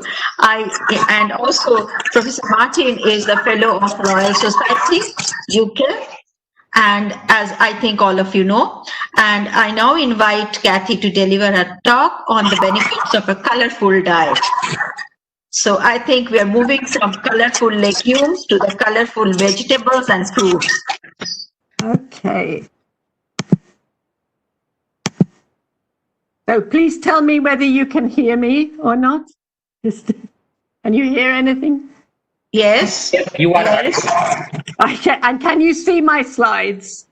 No, we can see you. We can only see you. Okay, I need to go back then. So there is a share. There is a share button. Can you please help Kathy? Yeah. But which one shall I share content? Okay. How about that? Does that work? Go to a slide mode. Go to a full screen. Yes, I'm going to a full screen. How about that? Does that work? Yeah, absolutely fine. Okay, well, thank you so much for the invitation to speak today. And I'm going to talk a little about many of the things that Professor Parida initiated in terms of the problems between diet and health. But it's much more from a European perspective, a Western perspective, where we're not too much, not so much malnourished, but overnourished in many ways. I think we're overnourished with the wrong type of food. And I want to kind of talk about how we can think about modifying our diet, particularly emphasizing consumption of fruit and vegetables in order to make our cells healthier and our life quality better. I want to start. Kathy, just a second. We can't see you fully. Can you? Oh, no, I'm sorry. My camera is in a very. Yeah. No. Right. Okay, So right now your position is perfect. Okay.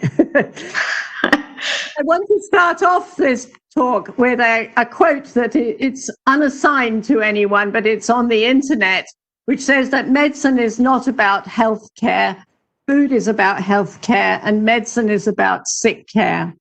And I think that this is a very important philosophical point. We need to start thinking about the relationship between our diet and our health. And keeping us healthy is a big factor of what we eat. So the subtitle of my talk is The Benefits of a Colourful Diet, and the slide shows some very colourful fruits and fruits which are beneficial for health. So let's see whether I can. No, I can't get this to move. I don't know how to. Okay, somebody's got to give me the stop sharing. Can you help me move? Please I'm sorry. Can you tell me how to move the slides? Ashwani, Can you tap on the presentation bar and then press the space bar?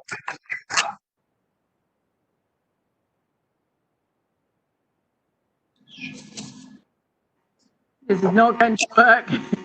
Ashwini, can you help her? Ashwini, can you help her? Ma'am. please help. Please, Ma'am, you could use the down arrow, ma'am. You could just use the down arrow. It will move to the next slide. No, it doesn't work. Okay, just give me a second, ma'am. Let me have a check.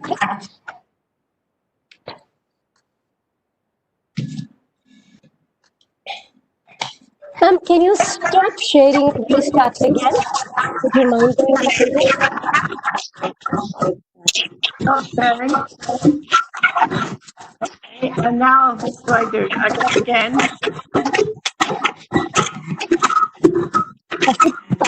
Can you move your line?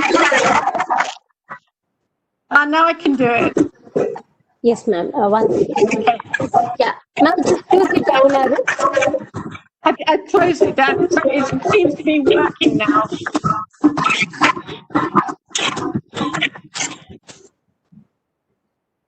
Can I go?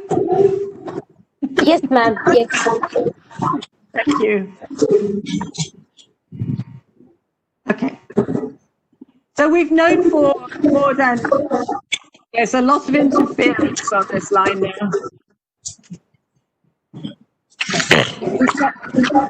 Ma'am, 1 second. I see Mr. Amulya's line is on unmute. I'm going to mute the line, ma'am. 1 moment.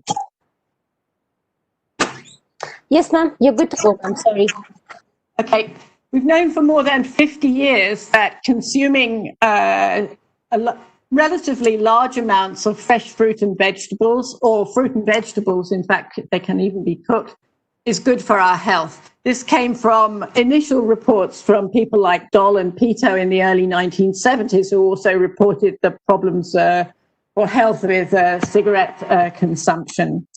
But we tend to think of our health as being treated mainly by medicine, and we have a series of medicines that will treat specific diseases, and we take them as tablets. Now, there's a lot of people that think that we can avoid having to eat so many fruit and vegetables by taking supplements. And we did hear a little bit in the previous talk about biofortification through supplement consumption. I'm a supplement denier. I don't really like supplements, and that's for several reasons. Firstly, supplements very rarely contain what they claim to contain. So they may often not contain any of the compounds that are supposed to be included in them, and the quality control is very poor. And this is really a result of the food supplement market being completely unregulated.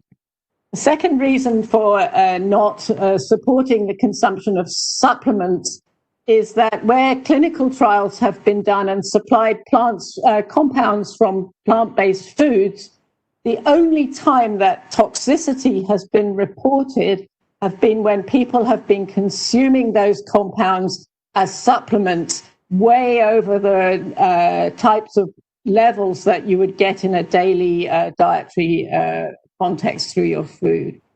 And finally, the other reason for not really supporting the idea that we can improve health through supplements is the fact that when in isolation, many compounds don't have the same beneficial effects as when you consume them in foods. Now, that is not to say that I think of medicine and food as being completely separate. I think that for many diseases that are being treated by conventional mechanisms, an accompanying improvement in diet can also lead to improvements in outcome. And this can be seen very clearly when you think about type 2 diabetes. Often, if it's irreversible by dieting, type 2 diabetes is treated by compounds that increase insulin sensitivity, like metformin. But who would deny that you can also have much better outcomes in terms of type 2 diabetes if you switch to a healthier diet that's low in sugars and refined oils? So my focus is on the benefits of fruit and vegetables in the diet. And to back this up, I've put here some data from the UK, which lists the biggest risk factors for all types of cancers in men and women from a single research cohort, which involved 150,000 men diagnosed with cancer and 150,000 plus women diagnosed with cancer. And you can see that the second biggest risk factor in men for all types of cancer is a lack of fruit and vegetables in the diet, second only to tobacco consumption. Now, for women, that risk factor is smaller. It's only the fifth biggest risk factor for all types of cancer. And I like to think that that's because women are smarter than men and they tend to eat more fruit. So all of these comments are set against the context of the rising level of obesity, not just in the USA, which is where these data are from, but also in the world in general. And the shocking information from this graph, which plots the rise in obesity in the USA, is that the predicted level of obesity, that's with a body mass index of greater than or equal to 30, is projected to be 50% of the US population by 2030. These are official statistics. Now, many different things have been attributed to being the cause of the obesity epidemic, but including very high-profile articles reporting that this rise here, it was due to the advent of high fructose corn syrup sweetened soda drinks. I think this is arguable, but I think actually there was a political decision that was taken at this time in the US that's triggered the global obesity epidemic. And that was in the early 1970s. Richard Nixon was a a president dealing with an unpopular war in Vietnam, and also incredibly worried about the rise in food prices, that there would be a rise in food prices. And he got his agriculture minister to remove all the subsidies on agricultural products, so that the only way that farmers could make a profit from their crops was that they sold them as cheaply as possible. And this led to the emphasis in the US on corn and soya products and the start of the fast food, junk food rise in popularity. So I believe that this increase in obesity is because the price of food has dropped dramatically. At least junk food dropped dramatically, and that fueled everyone's consumption of high levels of refined sugars and fats. And of course, accompanying this, the cost of fresh fruit and vegetables has increased dramatically. So since when I was a kid, when they were really the cheapest things available, now they fetch very high prices, which also makes it much more difficult for people to eat large amounts. So the rise in obesity is not just a problem for the US. I don't have India on this curve, but these are data for obese people in 2015, but the frequency of obesity in the United Kingdom was 27%. In 2015. And really only countries that have maintained a very traditional diet, such as Japan, have more acceptable levels of obesity. So the obesity epidemic is a global problem. And this has led to many cartoons on the internet suggesting that we are all evolving to be couch potatoes fueled by consumption of high fructose corn syrup products. But there's also a movement that suggests that perhaps we could go back. We messed everything up. And I think this reflects many of the diets that are proposed, the Paleolithic diets and the low carbohydrate diets that are proposed. Very interestingly, voted 5 times the most popular or the best restaurant in the world is Noma in Copenhagen in Denmark, which is a foraging restaurant. So you eat only food that's brought in from the wild and foraged.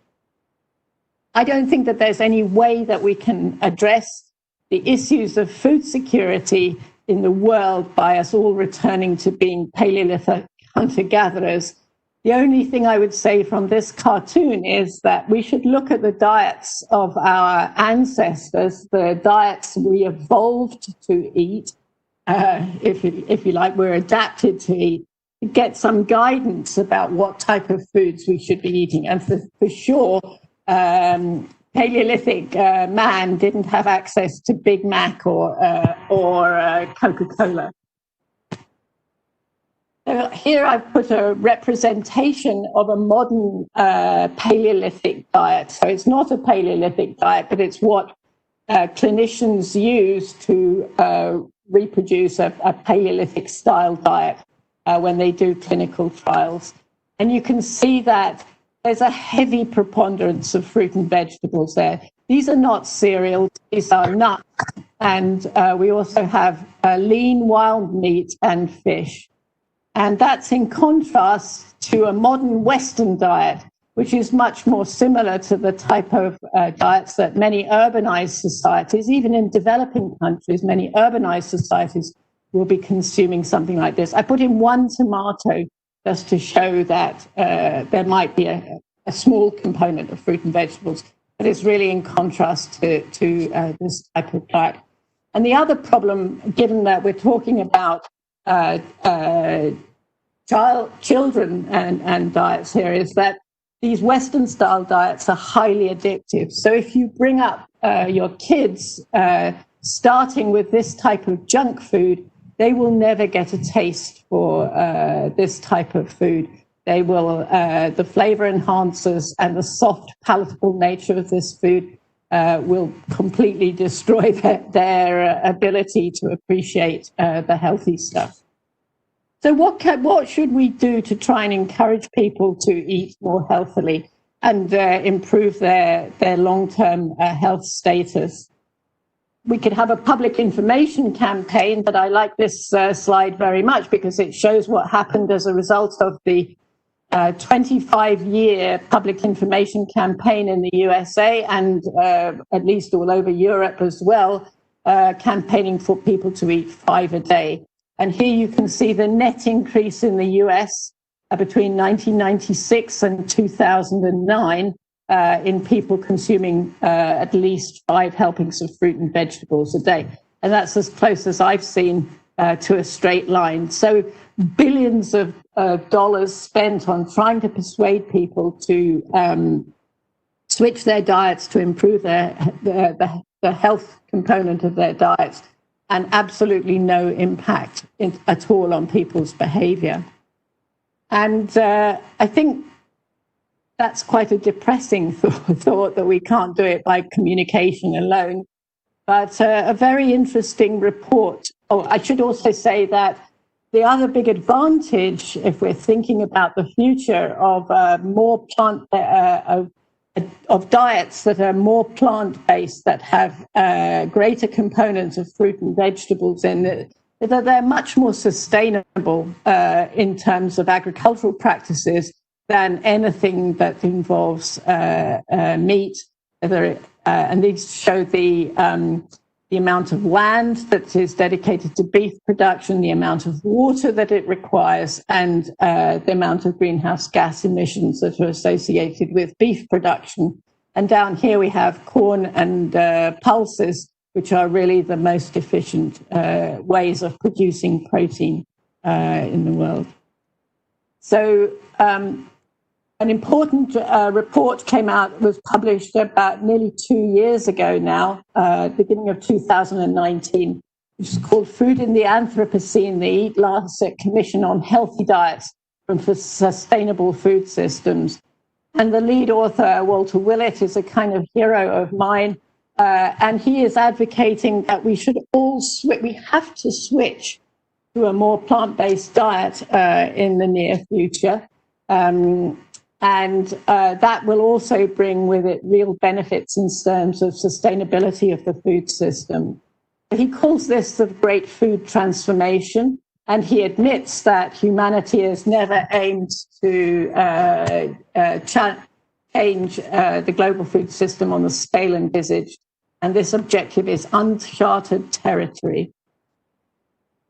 But if we don't change, it's the greatest health and environmental challenge of the 21st century. And one other quite interesting fact is that, reported in this report, is that an unhealthy diet, that is, with too much red meat and not enough vegetables, poses greater risk to morbidity and mortality than unsafe sex, alcohol, drug use, and tobacco use combined. So just imagine what fun we could all have if we all switched to a more healthy diet. The other important component in this article is that the authors emphasize that science and evidence gathering are absolutely essential to support the changes that are being demanded. And this is where we really have quite a big problem in terms of getting people to change their diet. You see many bullet points, fad diets, people saying that chocolate is really good for you, people saying that certain types of yogurt are healthy for you. But we need to have strong evidence that really tells us that this is a healthy diet. There are many things in plants beyond the standard vitamins and minerals that are conventionally talked about that contribute to our health. And what I want to do in the next few minutes is just try and illustrate that with some data. So unfortunately, when we're dealing with food, then we, as experimentalists, we are pretty much restricted to intervention studies. The epidemiological studies are unsatisfactory because the beneficial effects on health are really hard to dissect from an epidemiological study. And one would be looking for benefits in the order of 2% or less from a food source, and these are often dismissed as being insignificant. However, on a global scale, if you could implement these, you would have a dramatic effect on the health status of the world's population. So what's the problem with intervention studies? Well, mostly they, and I give here as an example, the study of broccoli that was undertaken in Norwich to look at the beneficial effects of the glucosinolates in broccoli. And they normally use, to compare to broccoli, they normally use a nutritionally equivalent control. In the case of these studies of broccoli, then they used peas as a nutritionally equivalent control. And for a plant scientist who knows a little bit about the composition of peas, I know that peas are not nutritionally equivalent to broccoli. Broccoli is pretty much fiber and glucosinolates, and peas contain quite a lot of starch, quite a lot of protein and lipid as well. So I don't think that it's a very good balance to compare peas with broccoli. So many years ago now, we started to investigate the benefits in the diet, or we wanted to investigate the benefits of consumption of anthocyanins. These are these colored pigments that are found in blueberries, figs, red cabbage, brinjal, up here somewhere. Yeah, there we are. And blackberries and red onions down here. And one of the ways that we thought of doing this was to try and develop what I would call an isogenic control at food. And we chose tomato to be our isogenic control because this doesn't produce any anthocyanins in the fruit at all. It's red, but that's because it produces lycopene, which is a red carotenoid pigment. And we engineered into tomato 2 transcription factors that control the production of anthocyanins. And we engineered them such that they produce anthocyanin, they trigger the production of anthocyanin pigments specifically in fruit. So there's no impact on yield of the of tomato fruit. So these are the tomatoes that we produced. This is the transgenic line showing very high levels of anthocyanins in the fruit. And these are the, this is the control line showing no anthocyanins in the fruit. And using this fruit, we were able to undertake some nutritional studies with animals. To do this, we used a cancer-prone mouse. This is a P53 knockout mouse. It lacks the tumor suppressor P53. And in the homozygous form, the animals, they don't all die at the same time. They develop a soft tissue carcinoma, lymphoma predominantly. And on average, they live 140 days. And this is highly reproducible wherever they're cultured across the world. It's not a bad model for human cancer because more than 50% of human tumors or cancers involve a loss or a deficiency in P53 activity. In addition, this reproducible lifespan means that you can quite easily look at nutritional interventions and see whether they have a beneficial effect. So by feeding animals, a decent number of animals with a food product, you can see if it deflects, if the survival plot deflects this way, it's not good. It's promoting the spread of the cancer. And if the survival plot spreads this way, then it's a beneficial effect. So we undertook a fairly linear kind of experiment by supplementing rodent food with freeze-dried either red tomatoes as the control or purple tomatoes at 10% of the dry weight, and then fed them to P53 knockout mice. And the results are shown here. The blue line shows the survival of animals. This was done at the European Institute of Oncology in Milan. The blue line shows the survival of animals on a standard diet, and you can see in Milan that came out at about 140 days on average.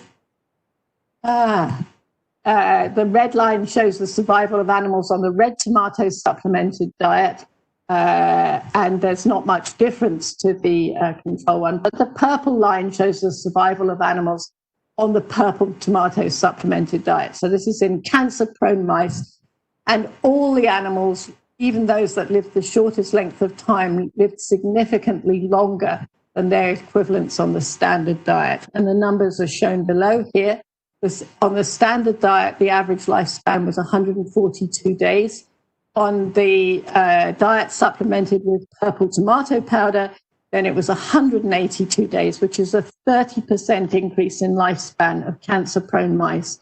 And also the maximum lifespan increased from 211 to 260 days.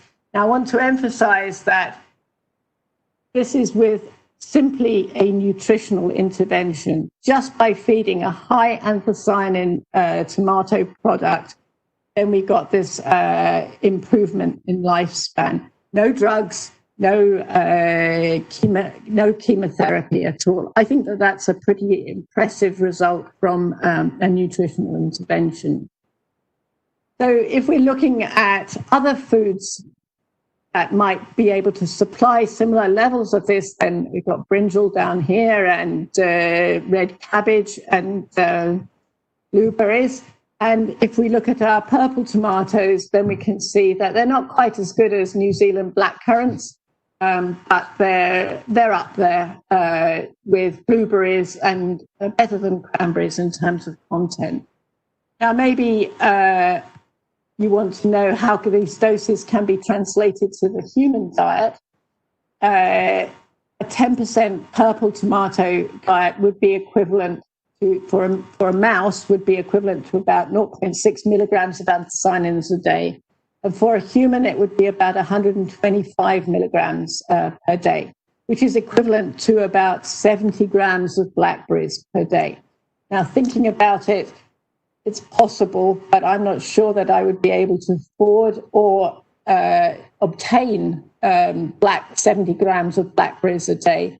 They're quite expensive and quite seasonal, but you could get them from other foods. And the equivalent amount would be found in 3 purple peppers, which were shown by Dr. Pareda in his beautiful slides of food diversity. You can also get purple potatoes, and they would be equivalent to 3 medium-sized purple-fleshed potatoes. But if you're talking about ease of consumption, then it would be 125 milligrams a day would be equivalent to the content of 2 of our purple tomatoes. So even if even though they're genetically modified, there might be some attractiveness in consuming your anthocyanins or increasing your intake of anthocyanins in this way. So I want to just very briefly describe a couple of other types of engineering that we've done in tomato. There's another transcription factor from this time from Arabidopsis, which we have expressed in tomato. It's called MIB12, and this transcription factor regulates the production of another type of polyphenol in Arabidopsis, that is the flavonols, camphorol and quercetin. Now, MIB12 was expressed, again, fruit specifically, under the control of the E8 promoter, and we got a phenotypic change when we expressed MIB12 under the fruit specifically compared to wild-type tomatoes. So this was not a purple tomato, but this was the production of an orange tomato. And this was basically because we increased the levels of flavonols from 1 milligram per gram dry weight on average in a control tomato to over 100 milligrams of flavonols per gram dry weight. So this orange color is due to a mixing of the color of the lycopene with the water-soluble pale yellow flavonols. And this 100-fold increase in the level of flavonols meant that MIB12 is a fantastic regulator, inducer of flavonol production or polyphenol metabolism, and can be used to generate other biofortified or other food tomato lines for biofortified in other types of phytonutrient. So we've done this with a compound called resveratrol, which is a new phytonutrient for tomato. And we engineered resveratrol by adding in a stilbene synthase gene, which is comes from grape, red grape, to produce resveratrol. Normally, you can only get resveratrol in the diet from red grapes, red wine, and peanuts. That's the other place where the other type of food that has resveratrol. But by combining stilbene synthase expression with MIB12, we were able to, so this is a chart of the resveratrol and derivatives in the tomatoes. This is stilbene synthase on its own, and we were able to increase the resveratrol and other stilbenoid levels up to about 6 milligrams per gram dry weight, with the result of combining that with MIB12. And these levels are equivalent to the types of to the levels of resveratrol that you can get in the very best red wines, but it would be equivalent to 50 bottles of red wine. So we've been able to engineer a large number of different compounds in tomato using various metabolic engineering strategies. I've talked about the purple tomatoes shown here. These are high pelargonidin, sort of magenta tomatoes. That's another anthocyanin. We've got high flavonol tomatoes. We've got high resveratrol tomatoes. We've got high genistin tomatoes, which is an isoflavone produced generally only produced in legumes. And we have combinations of high flavonol and high anthocyanin tomatoes. And these tomatoes can be used to generate that evidence base for dietary improvement through what I call comparative nutrition experiments. I'm not going to have time to describe those, but we can have to describe the anti-cancer effects of the anthocyanins. But we can also use the tomatoes to add to cosmetics, to provide treatments for skin ailments, and we can also make biofortified foods using these tomatoes. I'll have take a few minutes just to describe those. And we can also make natural colorants from our tomatoes, from the colored ones we can, and we can make drugs in tomatoes as well. And I have some pilot lines at the moment that are making L-DOPA in tomato as a treatment for Parkinson's disease. You can also make improved healthier feeds for animals. So just very briefly to describe what we've done with cosmetics, and I don't want to burden this with too much science, but this came from a collaboration with Professor Jelena Gavrilovic at the University of East Anglia, who's an expert on human skin and its aging, through a PhD student called Erica Hawkins. Now, Jelena is able to access donated skin explants. So these are explants of human skin from people who are usually having reconstructive surgery. And you can take hole punches of the skin and put them into microtiter plates to examine the response of the skin to various treatments. And we've been using extracts from the tomato to look at the inflammatory responses and aging responses of human skin to different treatments with different tomato products. So I use this slide to show you the type of problem that we're talking about. This is a picture of a 65-year-old American truck driver, male truck driver, and he had driven a truck in the US in California for 25 years.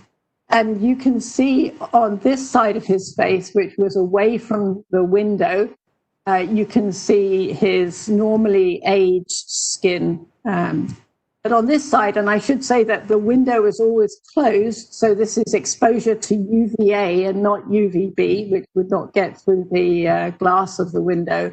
You can see this wrinkling of his skin and the photodermal aging process that's gone on here. This wrinkling is caused by stimulation during photodamage of the production of elastases, which digest elastin in the skin and cause wrinkling. Obviously, it's not something that women like very much, or men for that matter, but there's also the problem that with photodermal aging, you also get a much higher incidence of skin cancers. So this guy was told to wear sunblock, particularly on this side of his face, and to go to for regular checkups with his oncologist to check that he didn't develop skin cancer. So this is just one very brief experiment, very truncated experiment. This is the results of incubating human skin explants with various tomato extracts. So here we are measuring the production of elastase in the explant. This is an untreated explant, so it's just in medium. If you add an extract from wild type regular tomatoes, you can suppress the production of elastase significantly. But if you include an extract from the high resveratrol tomato, res tom as we called it here, you completely eliminate it. You can also stimulate the human explants in an inflammatory response by adding inflammatory cytokines. And here you can see that the production of elastase is greatly enhanced by the addition of inflammatory cytokines, which are released under photodermal damage. If you add the extract from wild-type tomatoes, you see a repression of this. And again, with the high resveratrol tomatoes, you can see a complete elimination of the inflammatory response. So we believe that the high resveratrol tomatoes have anti-inflammatory properties that would be suitable for inclusion in skincare creams. And because they have such high levels of resveratrol, which absorbs UVA as well as UVB light, they may also offer protection as regular sunblocks in these preparations. So this is something that we're very interested in pursuing as a kind of natural protection mechanism for skin against the damaging effects of light. So finally, I just want to talk about trying to develop biofortified foods. We set up a small company to do this, Norfolk Plant Sciences, and our aim is to produce a juice that can be consumed that's got high anthocyanins from the tomatoes. We did some market research. Our target audience is in the US, because in Europe we still have problems with regulatory approval being incredibly expensive. So for a small spin-out company, this is not really an option at the moment. Market research suggested that for people consuming tomato juice, they generally drank it for its healthiness.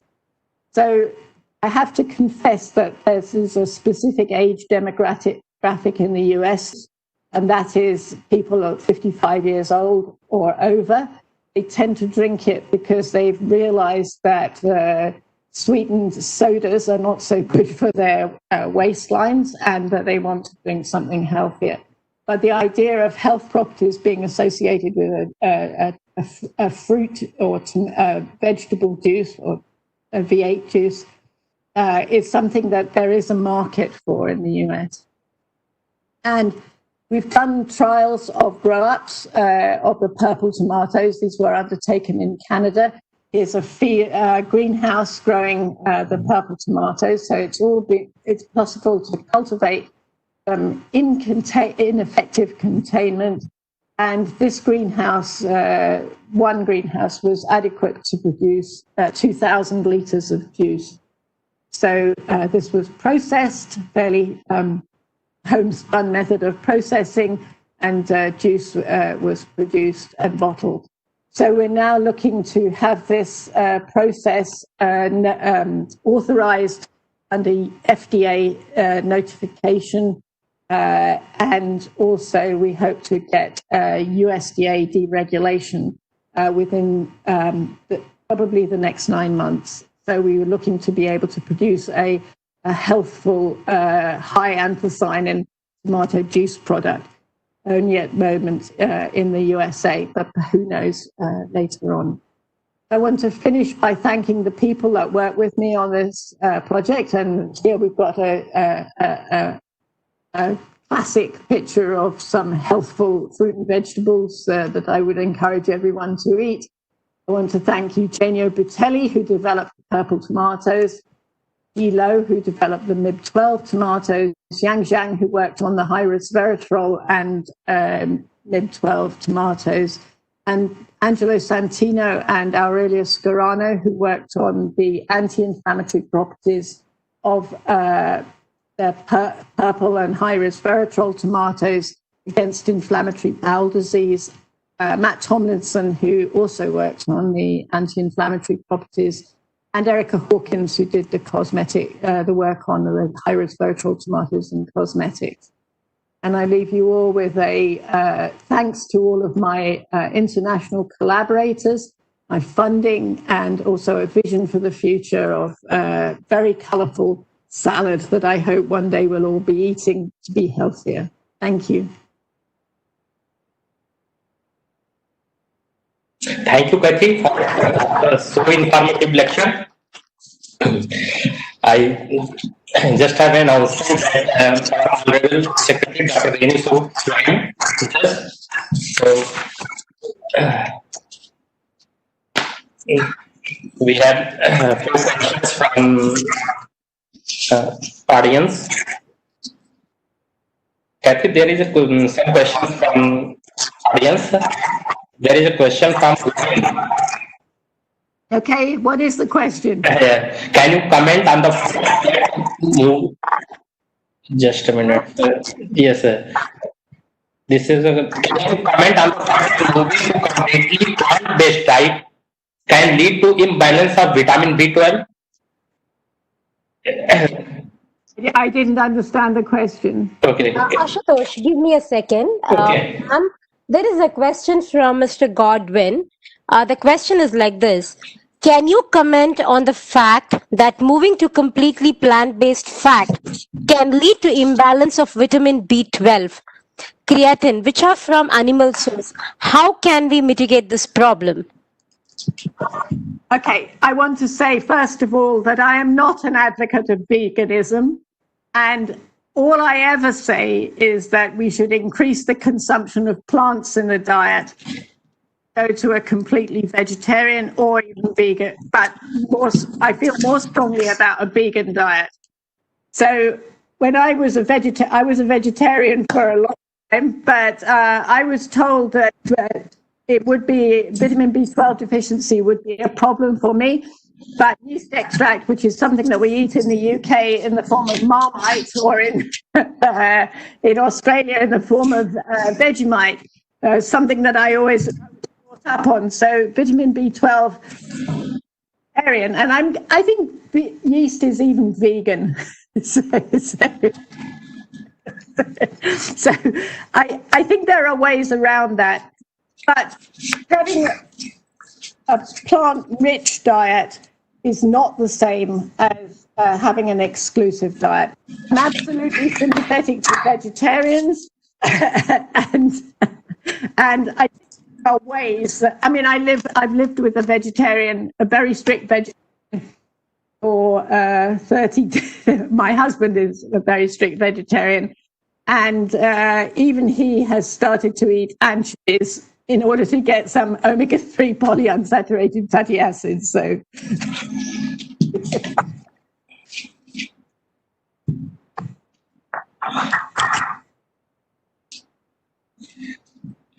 Okay. Thank you so much. Okay. Kathy, another question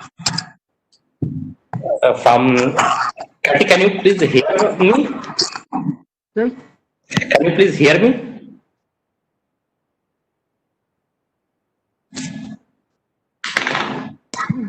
Yes, I'm listening. Okay. Yes. Kathy, I have questions regarding the division of pathway. Regarding the what? Regarding the division of thyroid pathway. So, on the basis of early step and late step, what is your opinion? Is there really any early step and late step? Or is it just in the setting of the enzyme? Jubra, can you help me, please? Ashutosh, sorry, just a moment. Ashutosh, I think you can write the question in the chat box and Ashwini can read it out, because when Ashwini is saying, that's much clearer. Okay. I'm so sorry. I'm so No, sorry. it's okay. It's okay. Sorry, Kathy ma'am. I think that's a line issue. Ashutosh, sir, just put your line. Yeah, ma'am, there is one question for you. Ashutosh, sir, you'd like to come a little late.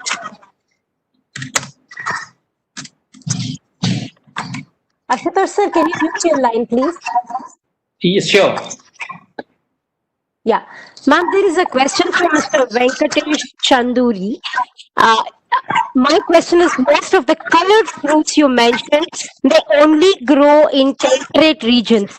But as India is a tropical country, which food style will you recommend for high anthocyanins? Brinjal.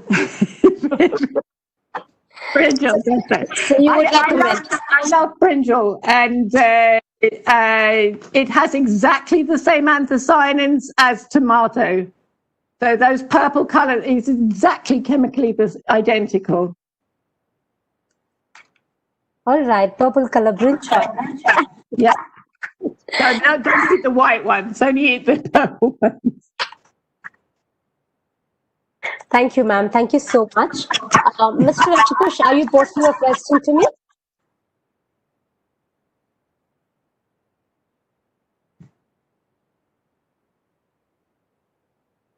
So Kathy, there is a question from Ashutosh. He wants to know, what is your opinion of division of flavonoid pathway on the basis of early steps and late steps? So this was something that I suggested years and years ago. That was a different regulation. I mean, it's a technical answer here. I actually believe that the transcriptional regulators, at least in a lot of plants, so the what's called the MBW complex regulates the entire pathway. There may be a slightly greater effect on the late biosynthetic steps, but when people say that there's no regulation of the early biosynthetic steps, it's because they always have regulators of flavanol biosynthesis in the background. And so if you knock out the regulators of anthocyanin biosynthesis, you can still have the early steps activated by transcription factors like MIB12. And it's quite, only in corn has the unification of early biosynthetic genes and late biosynthetic genes been reported. I think that that's simply a problem with taking a purely genetic analysis of towards understanding what the target genes of the regulators are. Sorry, that's terribly technical. I'm happy to discuss this at length. Hello.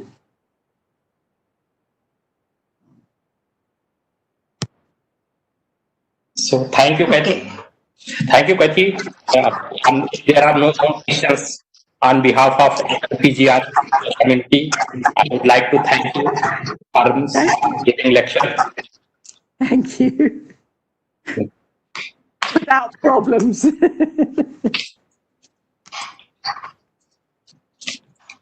So, shall we move? Because I think Dr. Swaroop is there.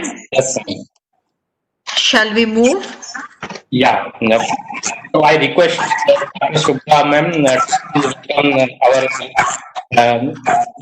Honorable Secretary.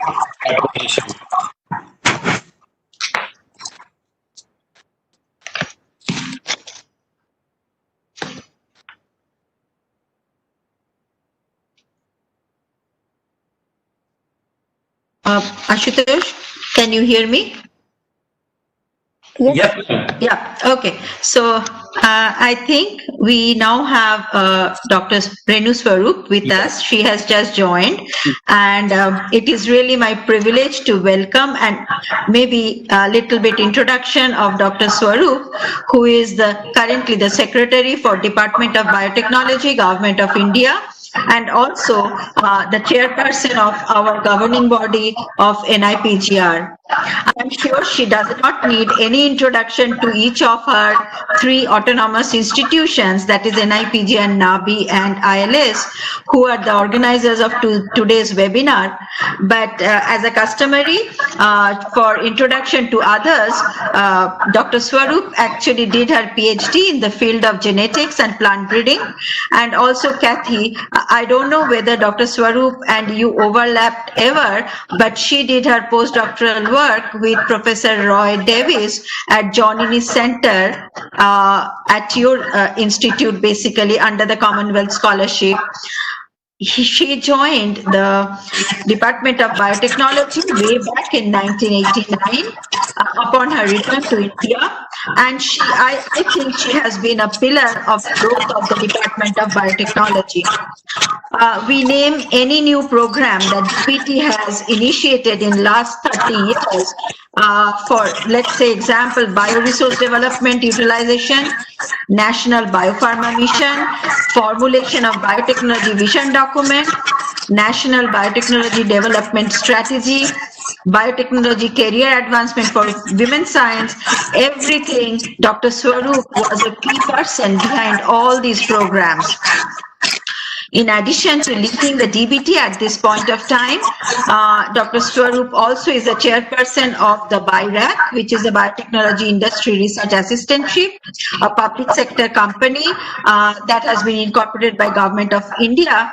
And she is leading that as well, with a focus for many startups and SMEs that we have in India. And she has many awards and honors to her credit. To name a few: National Entrepreneurship Award, Delhi NCR Women Enabler Award, Dr. P. Shield Memorial Lecture Award by National Academy of Science, Towers Regional Prize in Science Diplomacy, Agricultural Research Leadership Award, I think PW, the most influential women of India last year actually, and she also is a fellow of National Academy of Science, Allahabad, India. Ma'am, we are really grateful that despite your busy schedule, and I know very much that with all your AI institutions, finance committee and governing body, and today with PMO meeting, you have still kindly agreed not just to grace the occasion, but also to address the audience and be a part with all of us on the first webinar series that NIPGR has launched today. And also the first one was, I am sure, is very close to your heart as well as all of our heart, that is food, nutrition and health. And at the end, I would like to express my sincere thanks and gratitude, ma'am, for taking out your time from such a busy schedule and deliver the address us now. And thank you very much for the constant support towards the institute. And this institute is the one of the plant science institute, I think, of Department of Biotechnology. That is your organization. And we always will continue to look forward for your cooperation and guidance and for the development of the institute as always. And with that, I request you to please address the gathering. We had a very vibrant meeting, symposium. 3 speakers were with us, including Professor Kathy Martin, Dr. Ajay Parida, and the Director of Nutrition Foundation of India, that is Dr. Prema Ramachandra. And I think there were many participants, and it was really lovely to hear all of them, and now to hear you. Thank you very much, Dr. Shukla. My apologies for not joining you at the beginning of this seminar for reasons that are known to you. I was just called away from another urgent meeting. It's a pleasure to be here today for this, as you rightly said, very important first webinar of your series on food, nutrition, and health. I did catch the last part of the talk of Dr. Kathy, and it was very interesting. I wish I could have attended the full talk.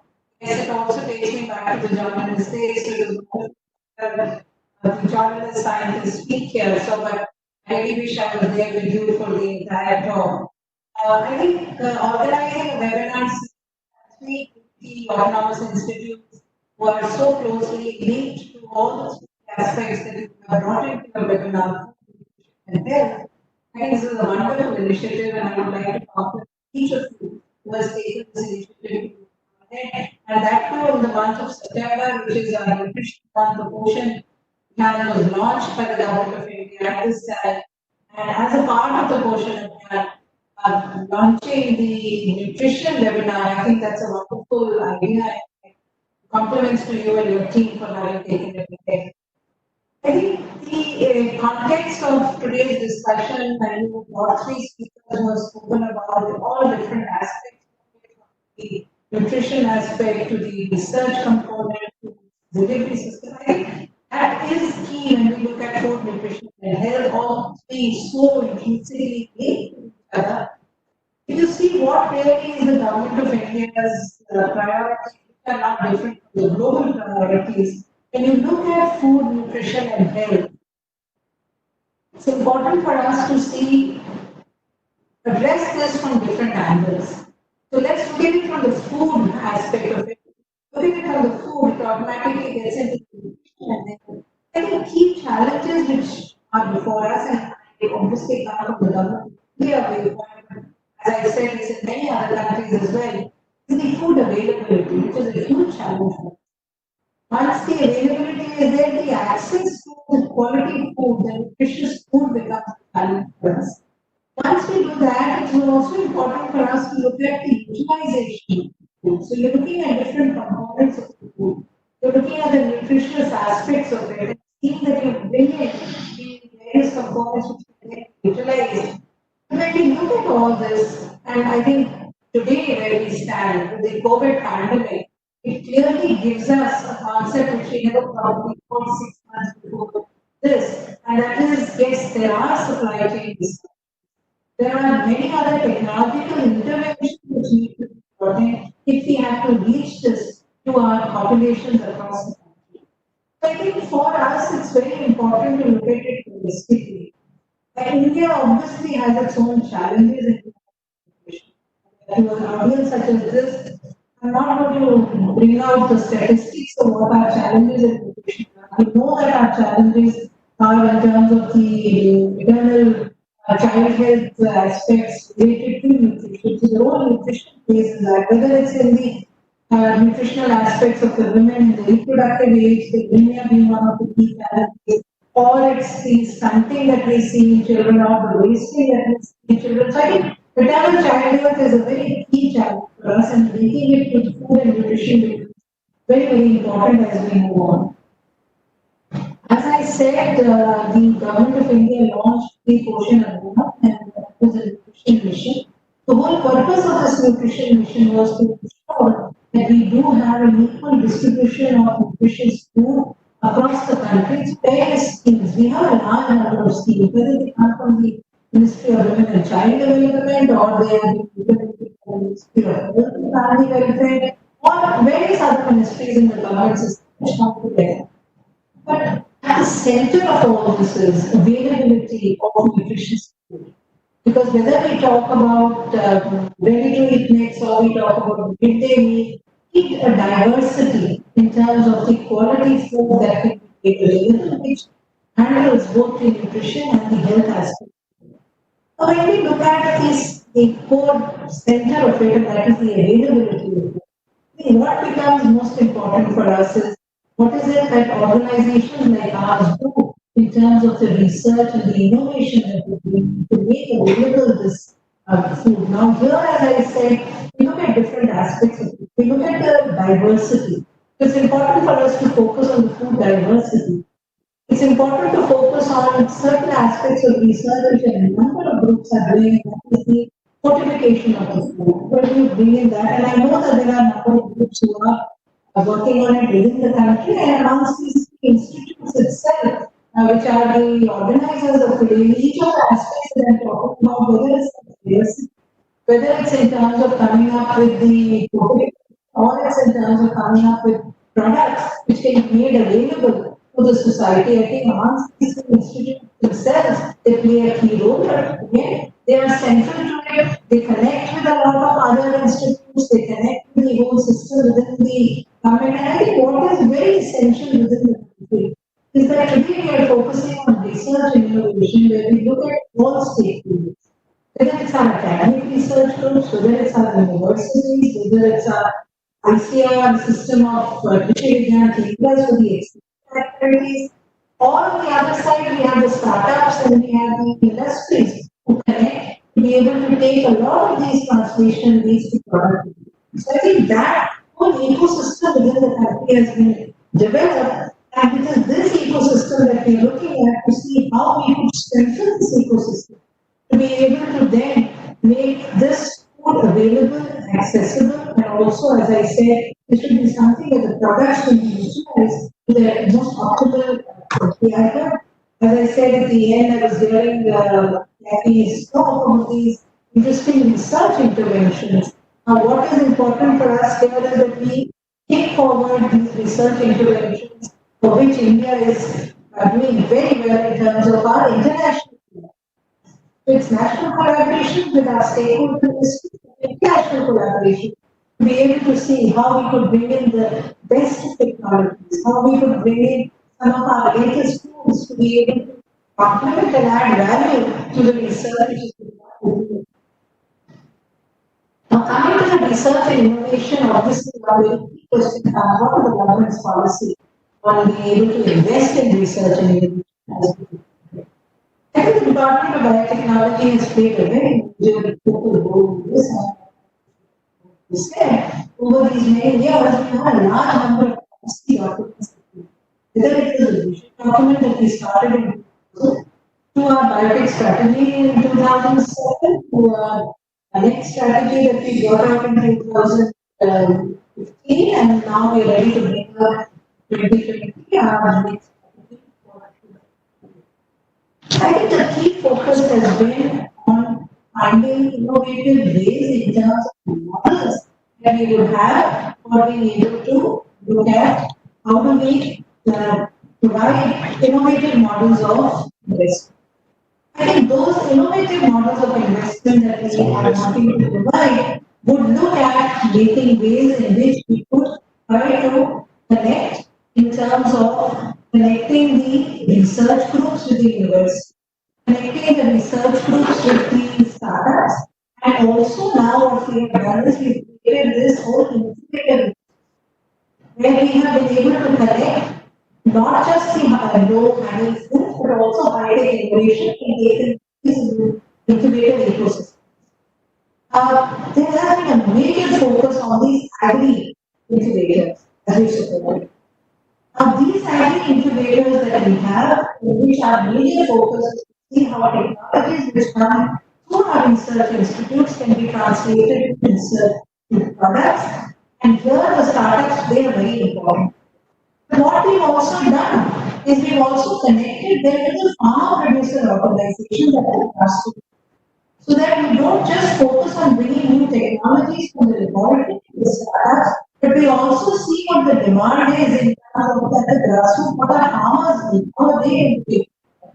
And at the farmer producer organization level, we are now making efforts where we could actually get our farmers to become entrepreneurs. So that they could look at what the newer products is, whether it's in terms of the nutritious varieties which are produced or in terms of the products which are produced. We have a vast ecosystem that we have set up this, and we have gone, as I said, right to the grassroots level, to the farmer level. The second major initiative that we've taken, which is also now facilitating this sort of farmer and the science and technology interaction, is our biotech hubs. What we have done is normally we would have new technologies take to the farmers and say, we take this forward. We take nutritious crops and say, these are highly nutritious. After you must start their whole work of your farming system. It's also important to understand from the farmer what are their challenges and how can we from science find solutions. So the Biotech Kisan hubs that we've set up is really a science-based platform that we created, in which our research institutes and our agriculture universities work closely with the farmers to understand what their complex challenges are and to take solutions to them. We have set up these Biotech Kisan hubs across the country. In fact, each of the aspirational districts we have set up these Biotech Kisan hubs. The main purpose is, can we look at what is their nutritional challenges, what is their food availability challenges, how do we find the right mix of nutritious food to address their health challenges, and so on. If you could look at newer technology. There are many other interesting examples that we take. I know that NIPGR has its large number of programs, and the Office herself has been pioneering the work that we've done with nutritious foods that we could look at through new technology interventions, whether it's our transgenic technology or its marker assisted selection, looking at bringing in new technology. Similarly, NAVE is looking at the biofortification of food. And we have many such technologies which NAVE is working again with many institutes, whether it is the colored beef program that they're looking at or the fortified banana that they're looking at. So again, I'm not going to go into the details because these institutes are shared with you or would do so as we move on. Then we have IMS, your third institute, which is doing so much of work in terms of the food nutrition requirements of the foreign people. The entire area of Odisha looking at the aspiration of this Dr. Adivardhan is taken on. So these are the programs we have implemented across the country. There's also a very interesting program that we have started in which we are looking at setting up these nutrition sensitive gardens in different locations across the country. And this we've done with the Swaminathan Mission.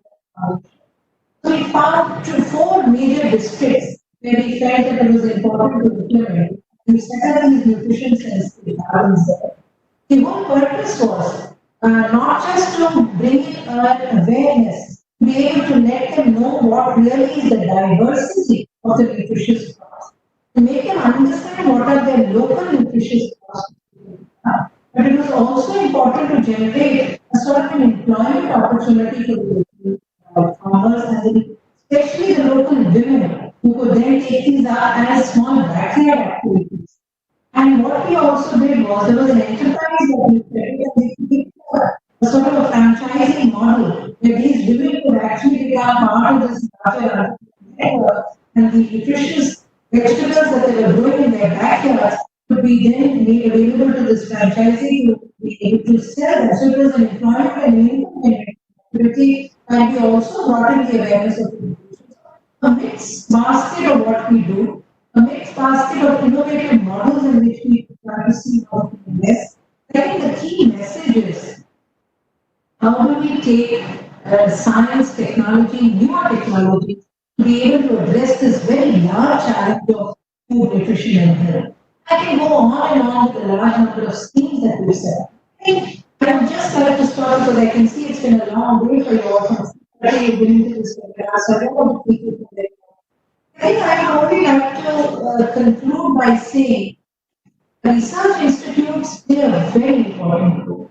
But it's also important for you to see that you continuously keep looking at newer innovations, newer technologies, which can then bring about what really is the application of technologies for food nutrition. But again, this is today a time when we cannot work in isolation. You have to work along, and I see the diversity of the speakers that Dr. Shubha brought for this webinar clearly tells you what this integrated team is going to look like, and that's really how this integrated team should look like. So you have the nutrition specialist who tells us what really are the key challenges at the health level, what are the nutritional challenges there. You have the research groups who look at what really is the research innovation that we have, because you say, what is it that we do when we implement them at the grassroots level? We actually take them to the. I think that's the right mix of how we could do it.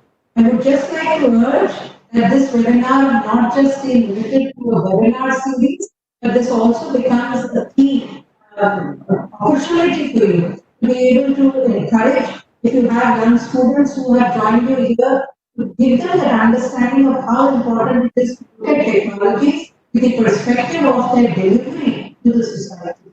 I think that message is very key, especially when we talk about food and nutrition. It also gives you an opportunity to look at whatever missions you are taking up in terms of developing nutritious food, to take it for nutrition and health aspects, connecting with other stakeholder institutes, connecting with the health ministry or the ICMR related groups, also connecting with startups, connecting with industry to see how they can take it. Obviously, as I said right in the beginning, looking at international collaborations which are valuable. And I'll just conclude once again, Shubha, by thanking the entire team for taking on this webinar series, letting you know that the government is totally committed to these aspects, and that's what I try to explain to you through my few examples that I shared. So, right from looking at the diversity of the food, the fortification, looking at the interpretation strategies, but I think what is key and important is that we must have a very, very good action plan which gives you a strategy for implementation. What really are those strategies you need to take, so that it's not just a top-down approach, but it's a mix of bottom-up and approach. We understand for the country like India, it cannot be one size fits all. You have to look at different countries. We will need separate interventions, and maybe collectively the group can see how we can.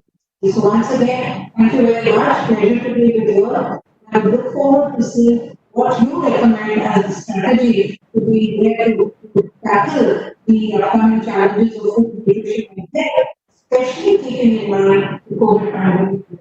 The COVID pandemic is going to have huge, huge challenges post-COVID as well. So we need to understand it to be both in the food and other health issues. So COVID is a health challenge, but other health challenges are also going to be huge post-COVID. So I think food and nutrition is going to be a very important tool for all aspects. So congratulations and good luck. Thank you so much. Thank you, Dr. And I think next two webinar in October, November, we are going to get more of the medical scientists as well as, maybe some company. And I haven't yet thought about the whole program, but I have started talking to few of the, leading persons in the field. And once we complete all these 3 months, definitely I'm sure the whole group would come up some strategy and we come back to you then.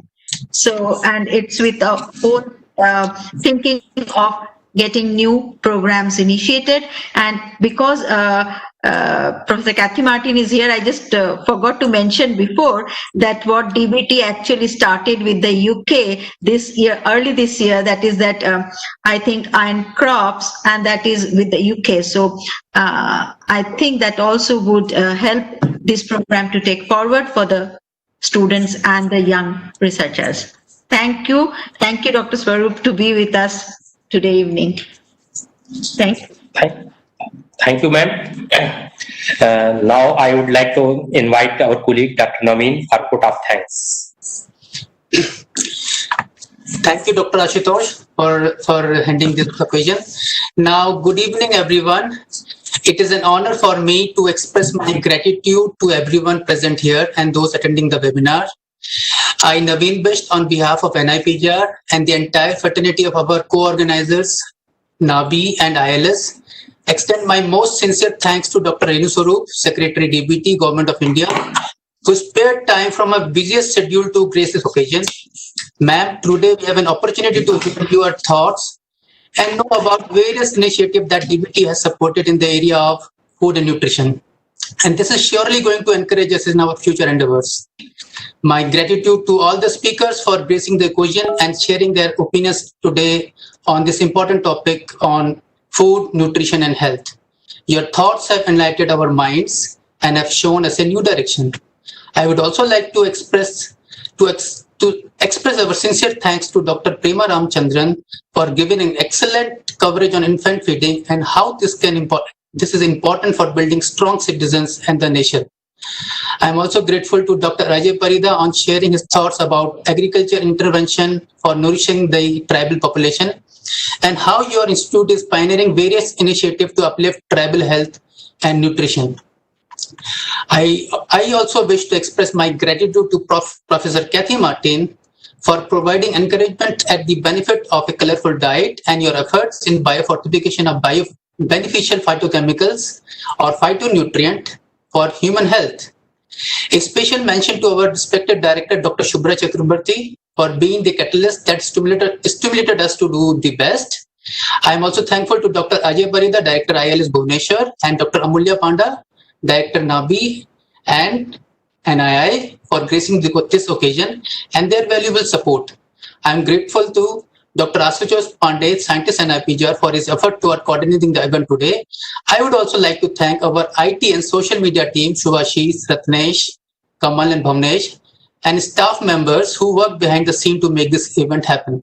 Last but not the least, a big thank to you, to each one of you who attended this webinar series. I hope you all must have enjoyed the presentation today, and we look forward to seeing you in future events of this webinar series. Thank you and stay safe. Thank you, ma'am.